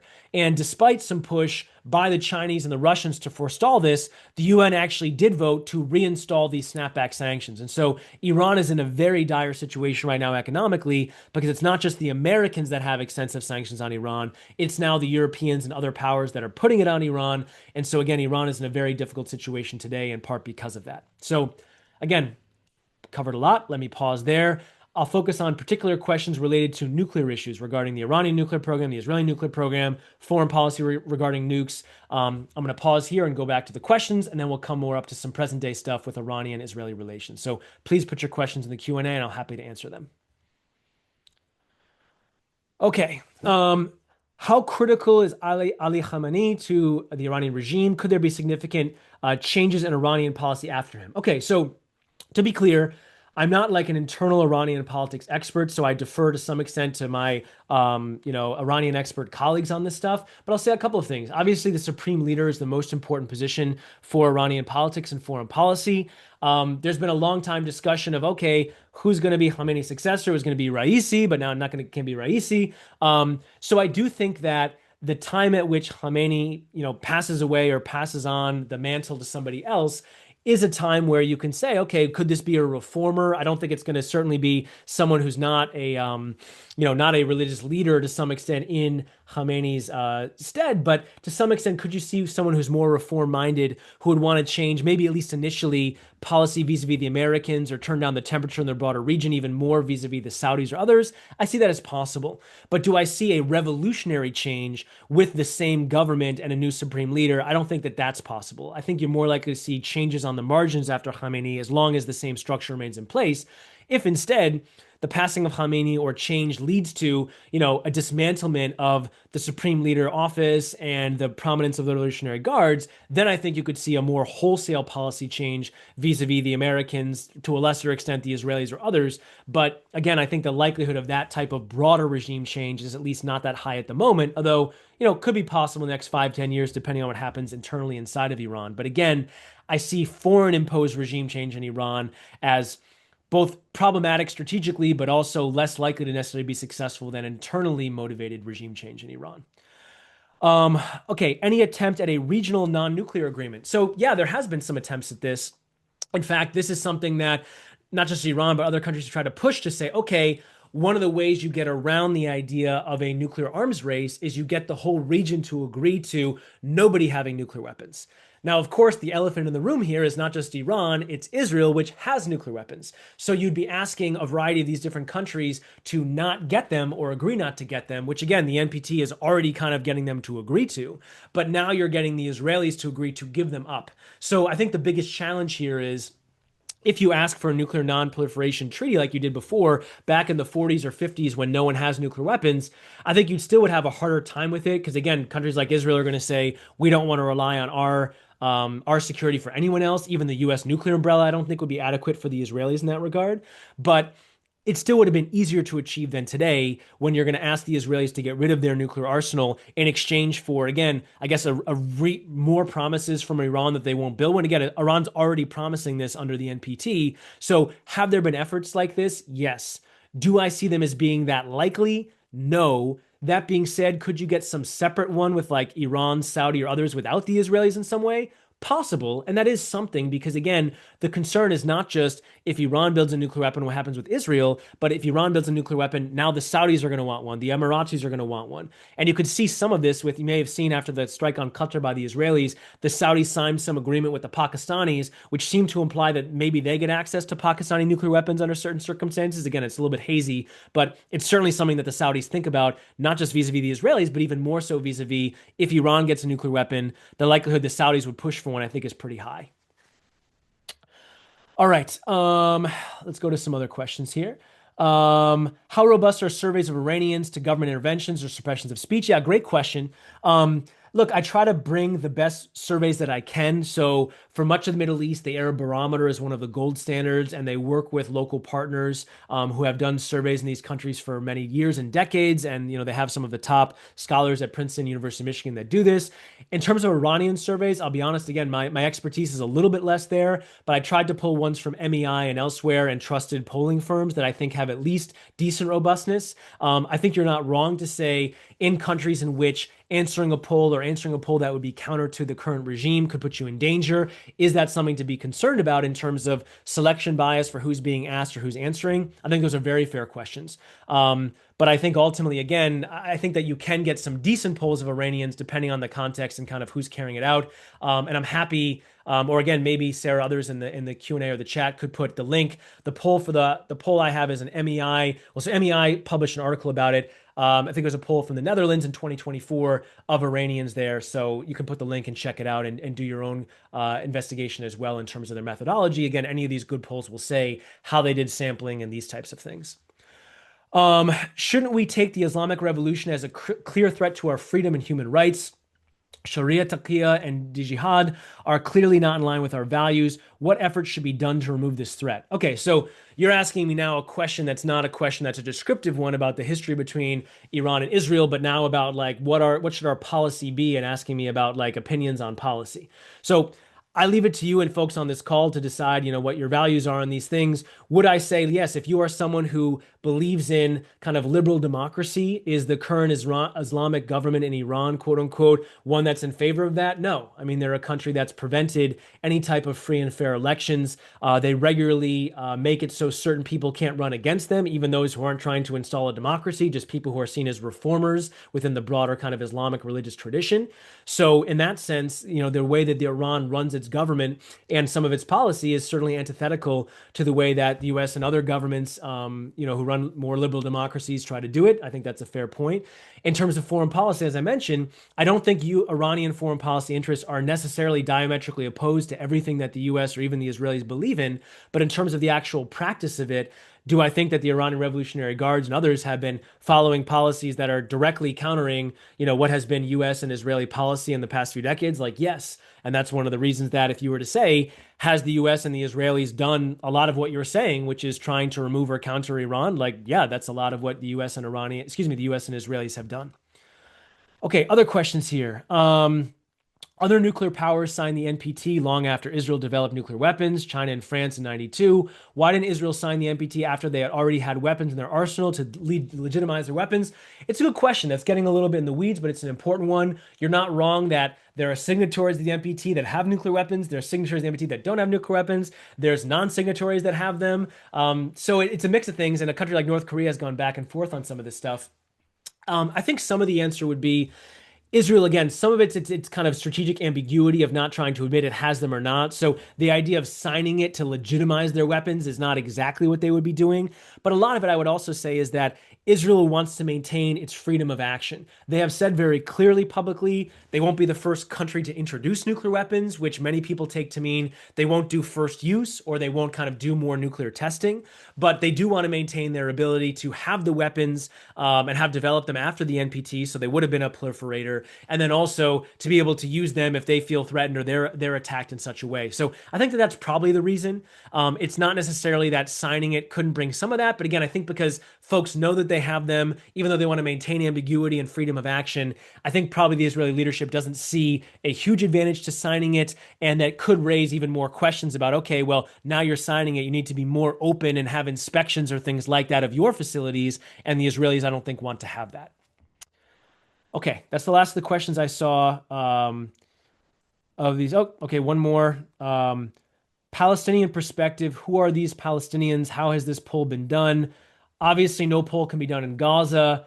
The king of the poll. Okay, brung down the quality of my talk. Interesting. So you might be interested to know the poll actually was done in Gaza. So you're incorrect in terms of your question's assumption there. Now, is it a fair question to ask, as with the Iranian poll, do people feel free in terms of answering these questions? Again, I think these are real concerns, obviously, for the situation in Gaza today and the lack of food security that people have, or many people living in tents. I mean, the first thing you don't want to necessarily do is answer a poll, but there actually have been polls done in Gaza. You should check it out. One of them is through PCPSR. There's others that have been done. The Tony Blair Institute, I believe, did one. So there have been a few that have been done. In terms of who the Palestinians are, man, I can only point you to prior talks in terms of what Palestinian identity is, but there's millions of people who live in Gaza, the West Bank, and some in Israel as well who identify as Palestinians and see that as their identity. So that's who I'm referring to. Okay, let's go back to some other parts here, and then we'll come back to some more questions.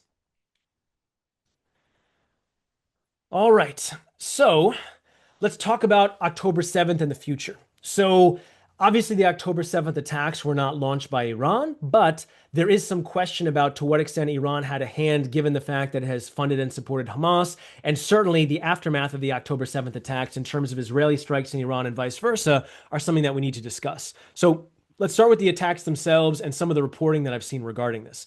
So, first and foremost, one of the big things I saw in the aftermath of the October 7th attacks by Hamas on the Israelis is that Hamas launched these attacks to spoil a peace deal between the Saudis and the Israelis and adding the Saudis to the broader Abraham Accords. Now, this would certainly be something that would be in Iran's interest. Iran does not support normalization, at least the current government doesn't support normalization with the Israelis, and they certainly don't support normalization of other Arab states as well, because they feel like the region should be united, on the side of the Palestinians and not normalizing with the Israelis, maybe period. Do I think this played some role in Hamas thinking? Perhaps, and certainly Hamas did not want the Saudis to normalize with the Israelis. However, to me, if I look at the timing of when the attacks of October 7th started to be planned, which was years before the Saudi normalization stuff really started to ramp up in earnest, and also if you look at both what Hamas and the Palestinian people and actually the Israeli Internal Intelligence Services said were motivations for this, the spoiling with the Saudis does not come up as number one. In fact, instead, what do you get? Well, you get a few things. First, Hamas calls the October 7th attacks, as I've talked about before, the Al-Aqsa flood. Their motivation was number one, caring about Al-Aqsa and caring about in Jerusalem these holy sites that they see as being controlled more and more by the Israelis. And so they consider themselves to be one of the defenders of Al-Aqsa. What do they mean by flood? Going back to the Iranian axis of resistance, they carried out this attack knowing that they're not going to defeat the full Israeli military on the battlefield, but what they would hope would happen is this will mobilize not just more Palestinians, but Hezbollah in the north, the Iranians, the Houthis in Yemen, to all kind of overwhelm Israel through this flood of action, which again happened to some extent, but did not happen to the extent that they wanted and certainly did not defeat the Israelis. But nonetheless, this was a key part of their strategy. Also important to note, when you're talking about, why this didn't fully happen, I think there's a couple things to mention. Certainly, as I said, Hezbollah, for many months, was launching its strikes into Israel. Tens of thousands of Israelis had to evacuate their homes. The Houthis were not just shooting at the Red Sea and shipping in the Red Sea, they still have been launching drones and missiles into Israel. You had some mobilization from militias in Iraq. So Hamas got some of what it wanted with its strategy, but ultimately it did not get the full Hezbollah effort, the full effort from Iran or other states. And I think there's a couple of reasons for that. Some is even though you have this transnational, alliance of sorts or axis of sorts, still most politics is local. Parties and groups still care most, first and foremost, about their own states, their own people, their own place that they're operating in. So, yes, they have some solidarity with the Palestinians or dislike of the Israelis, but that's not necessarily the only motivator for why they're going to act. So, I think that's part of it. Another part of it is certainly for all of the criticism that Netanyahu took for the October 7th attacks and intelligence failure, etc., one of the reasons Netanyahu could still potentially win the upcoming Israeli elections in the next year is because after the October 7th attacks, which he faced some blame for and I think still will face some reckoning for, whether it's the pager and beeper operation with Hezbollah, whether it's the airstrikes against Iran, followed by the American ones, whether it's strikes that have been launched against the Houthis, the Israelis and to some extent the Americans have significantly weakened parts of the axis of resistance, let alone Hamas, which Israel has crippled a lot of the Hamas leadership and destroyed, not just obviously a great deal of Gaza, but a lot of Hamas's armaments as well. So in that broad sense, it's a combination of motivation, to what extent these different actors wanted to actually attack Israel with everything they had. And I don't think the motivation was fully there, but then also their capability, which both the Israelis and the Americans crippled to some extent in the aftermath of October 7th, which made it so the axis of resistance still exists. Iran is probably right now working to kind of rebuild aspects of it, but it's not at its height and it's been weakened significantly in the past couple of years.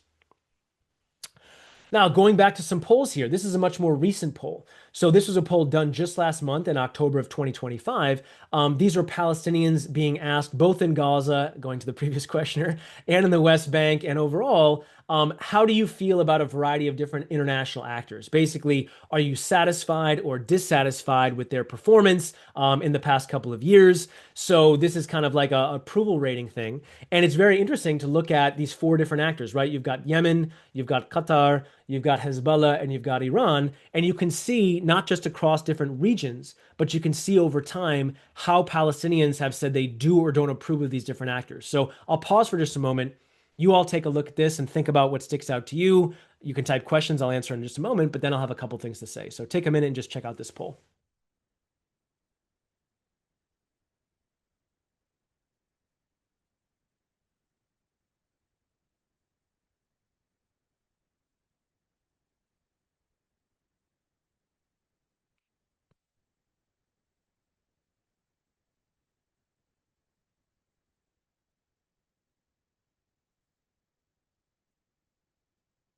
Okay, so a couple things that stick out, right? First and foremost, in pretty much every poll in every area, except for the most recent poll just in Gaza, the actor that gets the highest approval rating is Yemen, which for many people is kind of proxied as the Houthis. So for many Palestinians, again, a strong majority, they see Houthi actions as being something that's like in solidarity with them, whether it's the strikes against the Israelis, or if you remember, a lot of what the Houthis have said with Red Sea shipping is that we're going to keep launching strikes at Red Sea shipping as long as kind of the siege of Gaza continues. So for many Palestinians, they see that as someone who's acting, for their interest.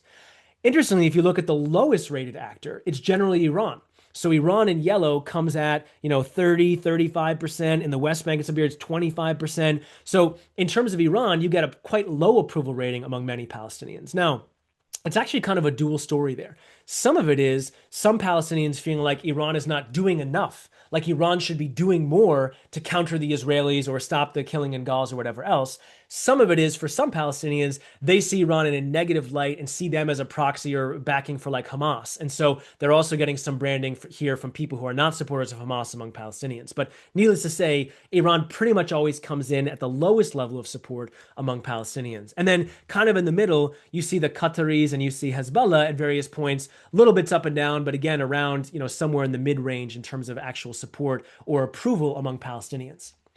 Now, some of this leads to something that many of you probably have not seen as much in the news, but it's an important thing to talk about, not just today, but going forward for the future for a group like Hamas. So when you think about who have been the states and the actors who have funded Hamas, the two most prominent ones of late have been Qatar and Iran. And they've done it in different ways. Iran's funded and supported Hamas for quite a while. And they've supported them most directly regarding arms or, funds for potentially their armed wing. Qatar's been a little bit different. The funding that the Qataris provided, which again was funneled through the Netanyahu administration, who was supportive of it before October 7th, was supposed to be going to Gaza more broadly, of course, recognizing that Hamas is the ruling power in Gaza. And for the Qataris, they're not fully opposed to that. In fact, a lot of Qatar's foreign policy has been supporting Islamist groups or Muslim Brotherhood affiliated groups. So for them, they don't necessarily hate everything, so to speak, about Hamas's ideology, even though a lot of their funding was designed not just for Hamas, but more broadly kind of for Gaza, even if it wasn't all used for that purpose. The reason this is important is, again, the people you see pictured here, Sinwar, who was kind of the mastermind of the October 7th attacks, who has now been killed, or the guy on the left, Khaled Meshal, who's still around and one of the key leaders of Hamas.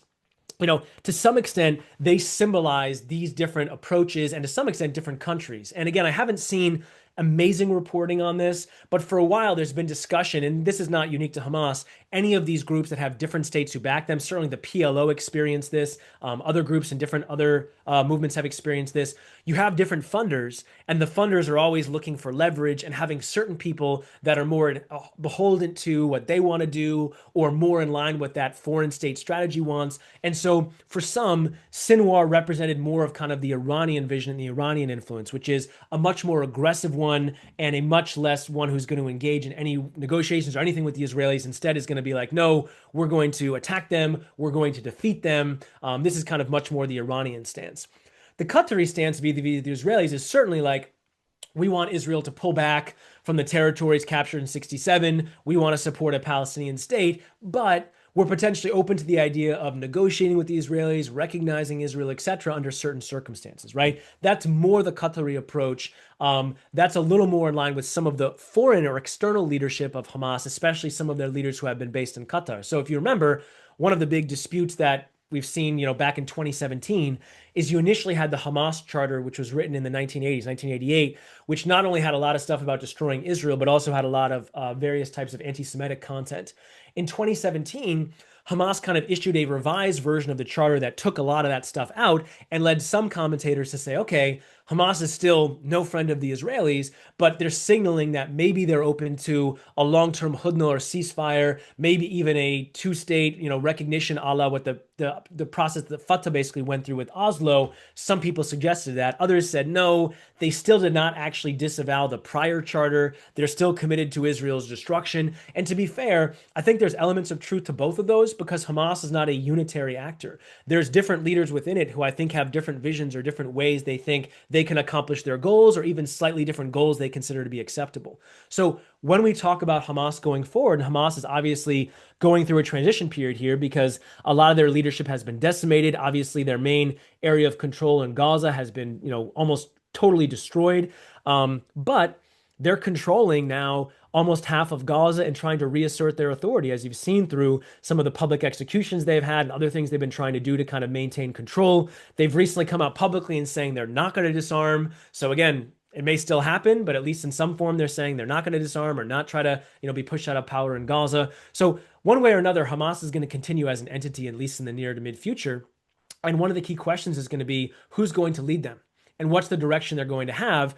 To the extent the Iranians and the Qataris still want to back or be affiliated with Hamas, which I think is still an open question, certainly for Qatar, this is going to be one of the key issues is that who's going to be calling the tune. Obviously, it's not just Hamas as a puppet on the strings of the Iranians and the Qataris. Hamas has, its own leadership and its own people making decisions. But these have been, at least historically, its two major foreign and financial backers. And Hamas can exist without foreign support, but it'll be much weaker and less influential if it does. So we'll see how this plays out, especially if the Trump ceasefire kind of continues. Hamas is allowed to exist as an internal body inside of Gaza, regardless how they, exist externally. So keep an eye on this and keep an eye on kind of the internal struggle potentially between the Qataris and the Iranians over Hamas and over these aspects of Palestinian leadership.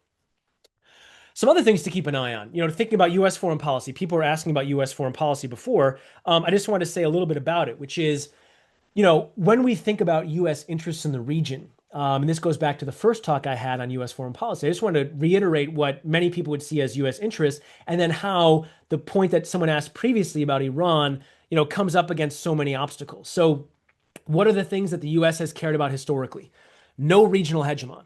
So, what that basically means is that the U.S. does not see any individual country in the Middle East as being an existential threat to the United States. But if some state was to become so powerful in the Middle East that it dominated the region, that had, most of the oil reserves, controlled the Suez Canal, the Red Sea, had a big military, etc., that is a state that, if could not threaten the U.S. existentially, could really call the tune in terms of oil trade, regional politics, etc. So, like the U.S. has had historically in Europe or East Asia, the U.S. has tried to prevent the rise of a regional hegemon in the Middle East. It's one of the main regions the U.S. got involved with Iraq to push Iraq out of Kuwait in 1990-91. Secondly, the U.S. has had an interest in the non-proliferation of nuclear weapons. Now, you could say that's not been fully successful. Israel got nuclear weapons, but again, as I mentioned, the U.S. was pretty opposed to that for quite a while. It was done behind the back of the Americans, and Kennedy and others were not very happy about it when it seemed like the Israelis had created this.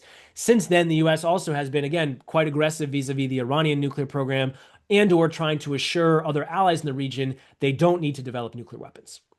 Thirdly, the U.S. cares about a free flow of oil. Now, of course, the U.S. is the number one producer of oil again in the world, but oil in the region is actually still cheaper to pull out of the ground than it is in the U.S. or certainly in like the tar sands of Canada. And having that oil and having it flow out of the region still impacts the global economy. Especially since post 9/11, the U.S. has been interested in not having terrorist attacks emanating from the region on the U.S. or its allies, and then having security of its regional allies. Okay, and then we've got some secondary stuff there that, again, Americans talk about, but to be honest, I think are less central to U.S. foreign policy historically. You could go through for all five of those and say that the U.S. and many Americans have seen Iran as a threat on all five of those historically, right? Iran, even under the Shah, but certainly under the Islamic regime, has pretensions to try to become the regional hegemon, has potentially tried to proliferate and have not just a nuclear program, but maybe a nuclear weapons program, has at various points threatened to stop the free flow of oil in the region, has launched terrorist attacks, whether it's through Hezbollah or other places, whether it's in Argentina or elsewhere on the U.S. or U.S. allies, has threatened the security of U.S. allies, whether it's the Americans or the Saudis that they've launched airstrikes on before or drone strikes. So long and short, is there a possibility for some reconciliation between Iran and the U.S., especially under a different government? I think there is. But in terms of U.S. primary interests in the region, Iran is a potential threat to all of them, or has been historically. And so I think that's one of the key obstacles to any type of Iranian-American reconciliation.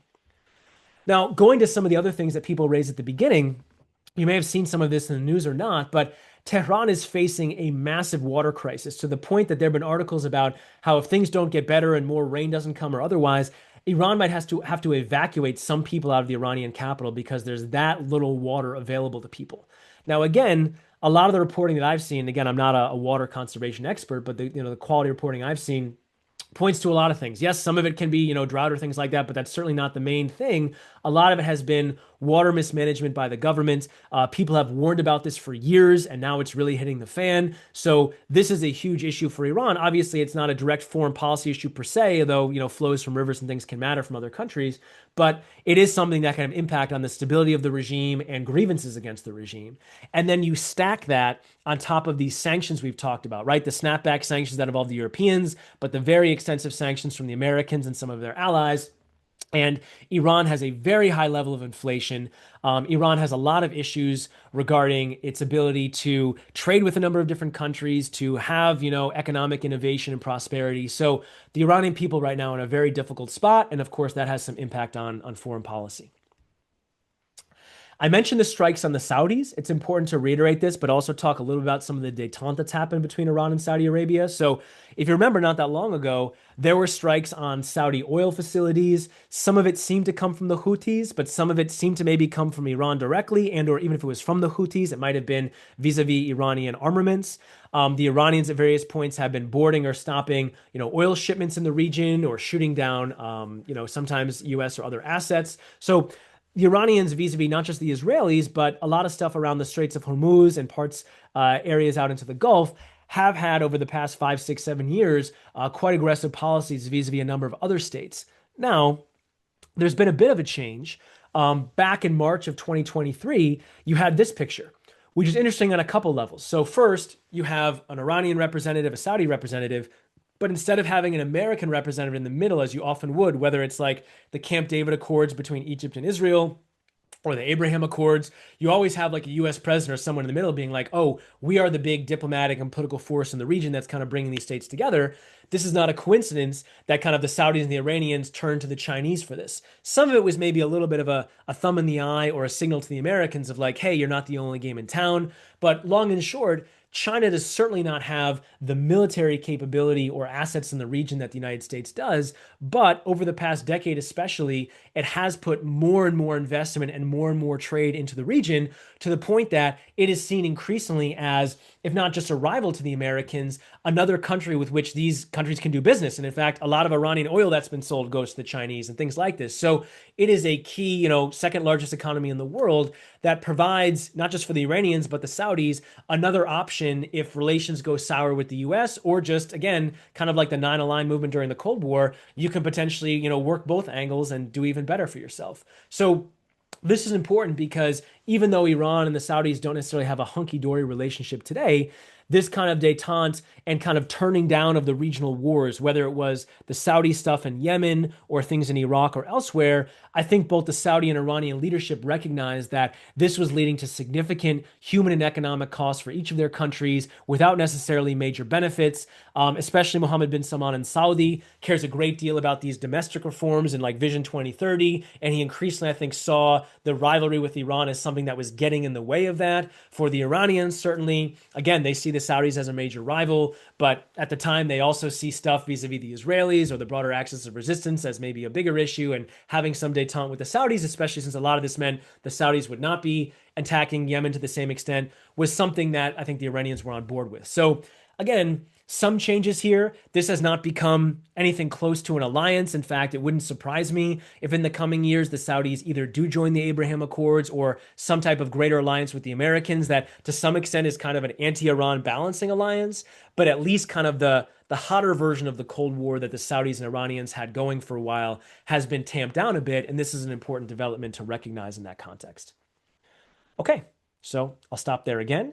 We'll go to questions one last time. So any questions in particular on stuff with October 7th or on stuff the past 2 years between the Iranians and the Israelis, visions with the Palestinians, stuff with China, happy to answer any of that, or any questions you've asked. And if there's a question you've asked before I haven't got to, you can try to ask it again. I'll try to get through as many as I can, but put questions in there and I'll do my best in the time I have left to get to that.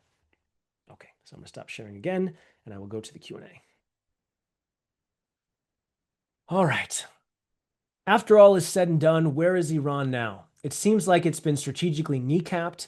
Can it recover some strategic handle, rebuild Hezbollah, etc.? What could be Iran's options going forward, assuming that peace with the US and Israel is off the table? So yeah, great question. This is certainly the question that many Iranians and the Iranian leadership has been asking, especially after the US attack, because for a long time in the region, I think there was a feeling of like, Iran's strategy was working to some extent, right? The Americans had led this strategy in Afghanistan, in Iraq, and elsewhere of like, okay, doing these foreign imposed regime changes, and then the the governments that are coming to power there, the Taliban comes back to power in Afghanistan, which by the way was no fan of Iran either, and vice versa.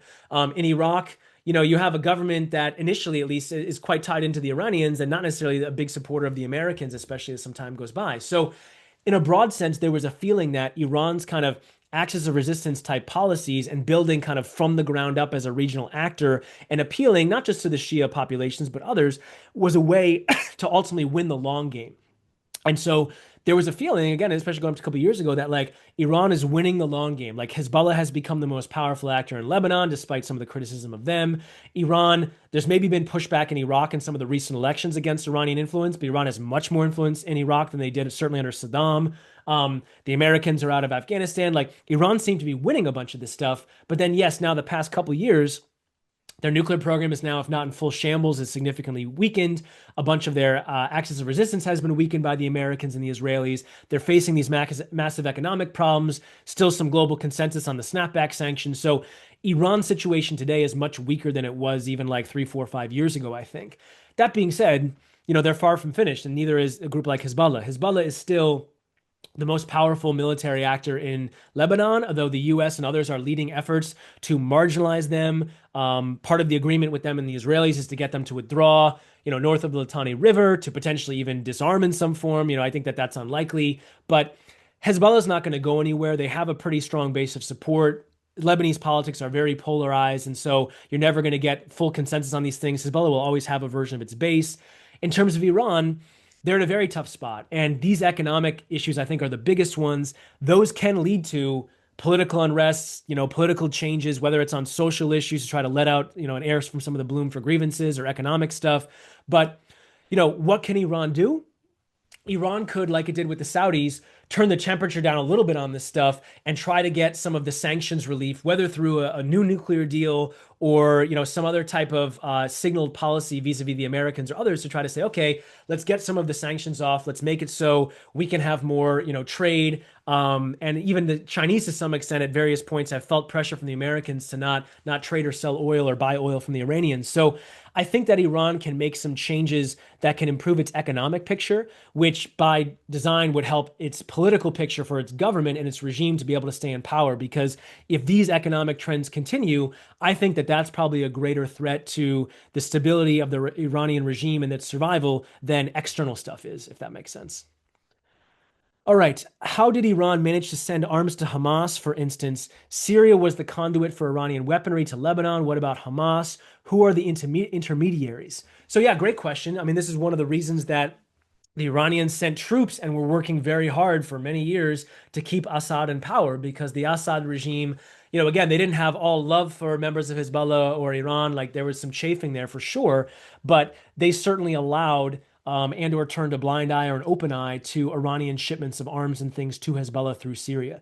Some of that still happens. There still is some smuggling that happens, but it's done with a lot less support from the government. And, Shara, especially if he's going to keep taking the steps he's doing, which is putting himself more and more into the orbit with the Saudis and the Americans, that's going to increasingly become also an anti-Iran and potentially anti-Hezbollah orbit as well. So I don't think that the spigot between Iran and Hezbollah is fully turned off or will it be fully turned off, but significantly weakened as a result of the regime change in Syria, especially if Shara and his government is able to increase their control, which is what they're trying to do, and reestablish kind of greater stability and security control and honestly rebuilding of Syria, which needs it after, decades of civil war. How might the recent Saudi-Pakistani security pact affect Iran's and Israel's behavior? Great question. So just to reiterate what I said before, after the Israel strike in Qatar, which was targeting a bunch of the Hamas leadership that was discussing the ceasefire plan, which turned out to be a pretty big tactical failure because they killed a Qatari security official and some children who were sons or daughters of Hamas officials, but they didn't kill the big Hamas officials they were going for, and then led to this huge backlash from the Qataris and others, which led to more, again, concessions from the US, where the Trump administration basically seemed to give the Qataris security guarantees, as well as other things. And then the Saudis announced this agreement with the Pakistanis. The Egyptians, who have a agreement with the Israelis going back to 79, have been pushing, again, this idea of an Arab NATO, which would kind of be a balancer against the Israelis. So again, huge impacts from that. I think the impact of the Pakistani-Saudi connection, there's a couple possibilities. First is to not forget with the AQ Khan network and some of the stuff from the Pakistanis, like Pakistan to varying degrees has been a proliferator of nuclear technology and or know-how before, whether it's with North Korea or otherwise. So again, it's not necessarily the same people in power, but being connected with the Pakistanis and having stuff about nuclear weapons be signaled as part of it is at least there as a possibility of if the Saudis want to start a nuclear program, this is one of the ways it could have an impact, let alone, would they actually believe that the Pakistanis could use like the quote unquote Muslim bomb if the Saudis are threatened? I think that's less likely, but it's at least something that's being intimated as part of this. How it affects Iran's behavior, I don't know if the Iranians see that as a massive threat, but it's certainly in their neighborhood, right? Countries that are kind of on either side of them with the Saudis and the Pakistanis having some type of security cooperation, they can see as potentially problematic.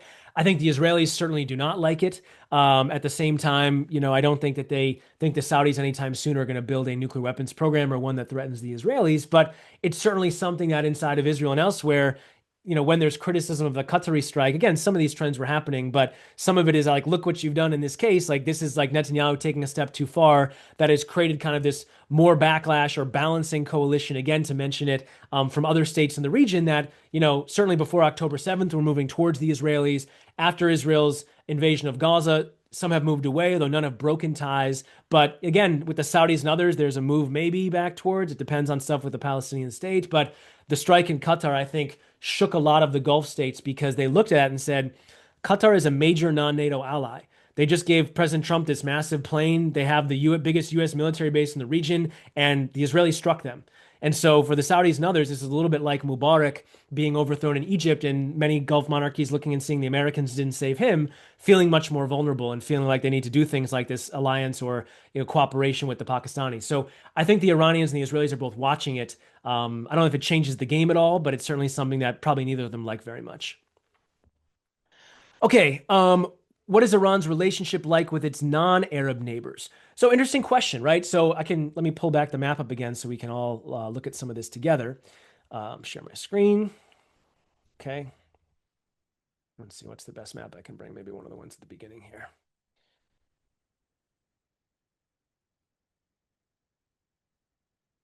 Sorry, a lot of slides here. Okay. This isn't bad. We can see a little bit of Afghanistan there. So Iran has an interesting relationship with non-Arab neighbors. So let's start with a country like Afghanistan. Um, the Iranians, again, somewhat through ethnic ties as well, have had some ties with the Hazaras, who are predominantly Shia, and have hosted, thousands of refugees from the various wars in Afghanistan. Have tried to have a hand in some of the Afghanistan politics, but have much less of an ability to do so because of their lack of strong connections and solidarity with the Pashtuns and others that are kind of, more controlled or at least tied into the Pakistanis. So I would say Iran's relationship with Afghanistan has been okay somewhat historically, although again, some problematic stuff, and then did not necessarily get along well at various points with Al Qaeda and the Taliban. And so that was actually a window in an area in which, hey, whether it's with them or with groups like ISIS, there could potentially be like American Iranian cooperation on some of these kind of more Sunni jihadi groups that sometimes were even more brutal vis-a-vis the Shia than they were vis-a-vis the Americans. So that's a little bit on Afghanistan. If you go north to Azerbaijan and Armenia and some of these others, it's been interesting. Azerbaijan and some of these other states have been courted by the Americans and others as kind of a place where, hey, this is a state bordering Iran. So if the US or others want to have either a base or a way to be able to launch things, like these are geostrategically important places. So Iran has tried to have positive relationships with some of its neighbors, but also, some of its enemies or rivals have seen those neighbors as a springboard potentially to at least, encircle Iran, if not potentially attack it. Similarly with Pakistan, again, a lot of these kind of civil wars or insurgencies that happen. I could think of a former, MIT colleague of mine who's Professor in Chicago, Paul Stanlin, who studies a lot of the insurgencies in South Asia. You can see a lot of these transnational components, whether it's like with Baluchistan or other places in Pakistan, where there can be some bleeding over with Iran or interests of the country there. So I would say Iran's relationship varies with its neighbors. Some of them are tied in more to the Americans, some certainly less so, but also a lot of their ties or relationships are sometimes funneled through either these ethnic groups who seek refuge in Iran or otherwise. And so it's a mixed bag depending on the situation and the time period. Okay, I'm just checking my time here. Okay, we still got some more time. Let me go to some more questions. All right. This is one that builds off of that. Does Iran select its proxies based on religious or ideological affinities or for strategic objectives and the proxy's power capabilities? My question is based on discussion I had with my thesis supervisor today, and we had conflicting views. Oh, okay, well, if you're writing a thesis on this and your supervisor knows all about this, you may know more about this than me, but I would say that in some ways your conflicting views make sense because my answer to your question would be yes. And what I mean by yes is that each of those things are valuable to the Iranians. I think the Iranians certainly, like any state, wants to have powerful allies. So an actor that they feel like has influence or potential for influence is one that they want to potentially support. But then also those that have religious or ideological affiliations, it's not those are the only ones that Iran wants to support. Again, Hamas and Islamic Jihad being examples that don't have at least those same religious affiliations, although they are Muslim and they do have some similar ideologies, right? So it's not fully divorced there. But I think it's like how much the Iranian appeals to them, right? So if you are a more Sunni jihadist group that's very anti-Shia, again, like a group like ISIS or Al Qaeda, Iran's like persona non grata much of the time. Now, again, as we could talk about, there have been some Al Qaeda leaders that have shacked up in Iran, but long and short, when you look at like Zarqawi with Al Qaeda in Iraq, he's bombing Shia mosques and doing brutal things towards the Shia and seeing them as a bigger threat than the actual Americans were in Iraq. So, in that sense, I think Iran's reputation and value system and whatever else just aligns more, like any state, with people who have more religious or ideological affinities. Again, go on the American side for a minute. Like who did America back during the Cold War? Well, sometimes it was backing, more quote unquote democratic forces against more communist forces the Soviets were backing. But we all know there were times when the Americans are backing non-democratic forces or forces that are not fully supporting American values, but because they're powerful or they're fighting against someone the US doesn't like, the US would support them as a proxy. So I think it would have to be a case by case answer. I'd have to add up all the various Iran proxies if I was trying to see like which one predominated. But I think for Iran, they care about both of those things. And, they'll, if a group wants to work with them in the broader region and they fit at least one of those two characteristics, I think the Iranians can potentially be open to it. So I think that's important to note. All right, we got time for maybe one or two more, and then I'll wrap up. But thank you all again for being here. I'll make a note in just a moment about the upcoming final talk. Um, okay. Lots of questions about the poll. You are all great social scientists. These are great questions you should ask. Who's being sampled? How are they answering, etc. This question is, in the poll, what do we know about the segmentation within those populations in terms of the responses? Are there major generational differences? Does it depend on religiosity of the respondent?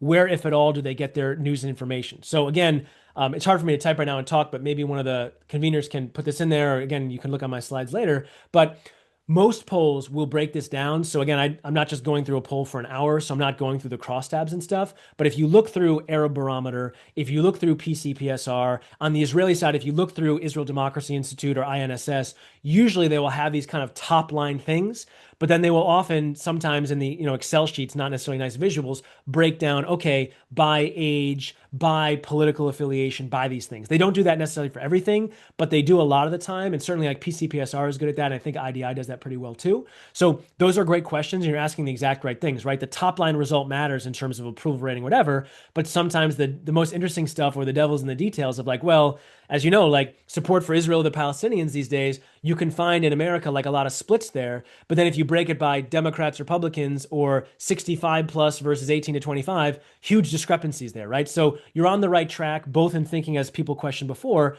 are these polls reliable? Who's being sampled? Do people feel fearful in answering them? All great, legit questions to ask. And then also, of these responses that I'm showing you some of the top line results, how do they break down when you go across people or across time? Again, great questions to ask. I just refer you to the polls themselves. And that's one of the great things about these resources is you can and should dig into these things, right? Reading New York Times, Wall Street Journal, American media, like they can be very positive. They can be very helpful on these things, but there's a lot of stories they don't cover vis-a-vis regional news networks.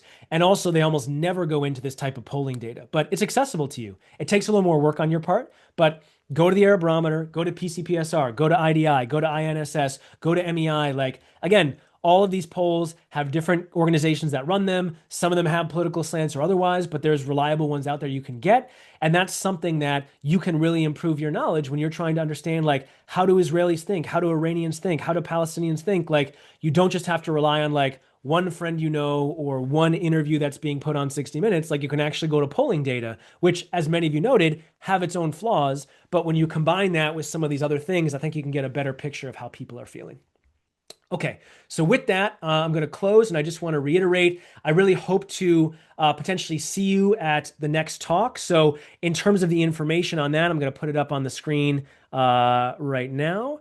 So that's going to be on December 8th from 12 to 2. That focus will be on regional relations again, but now instead of focusing on Iran, it'll focus on the broader Arab countries in the region and relations with the Israelis and the recent push by the Trump administration to expand the Abraham Accords. So I just want to say again, thank you to MIT-MENA, thank you to Rich and David and others for the invitation. Thank you to all of you for taking time out of your busy days to be here with me today. I hope I gave you a lot of good background in the history of Iranian-Israeli relations. Look forward to more questions in the future and hopefully seeing you in a couple weeks. So thanks again. Have a great day.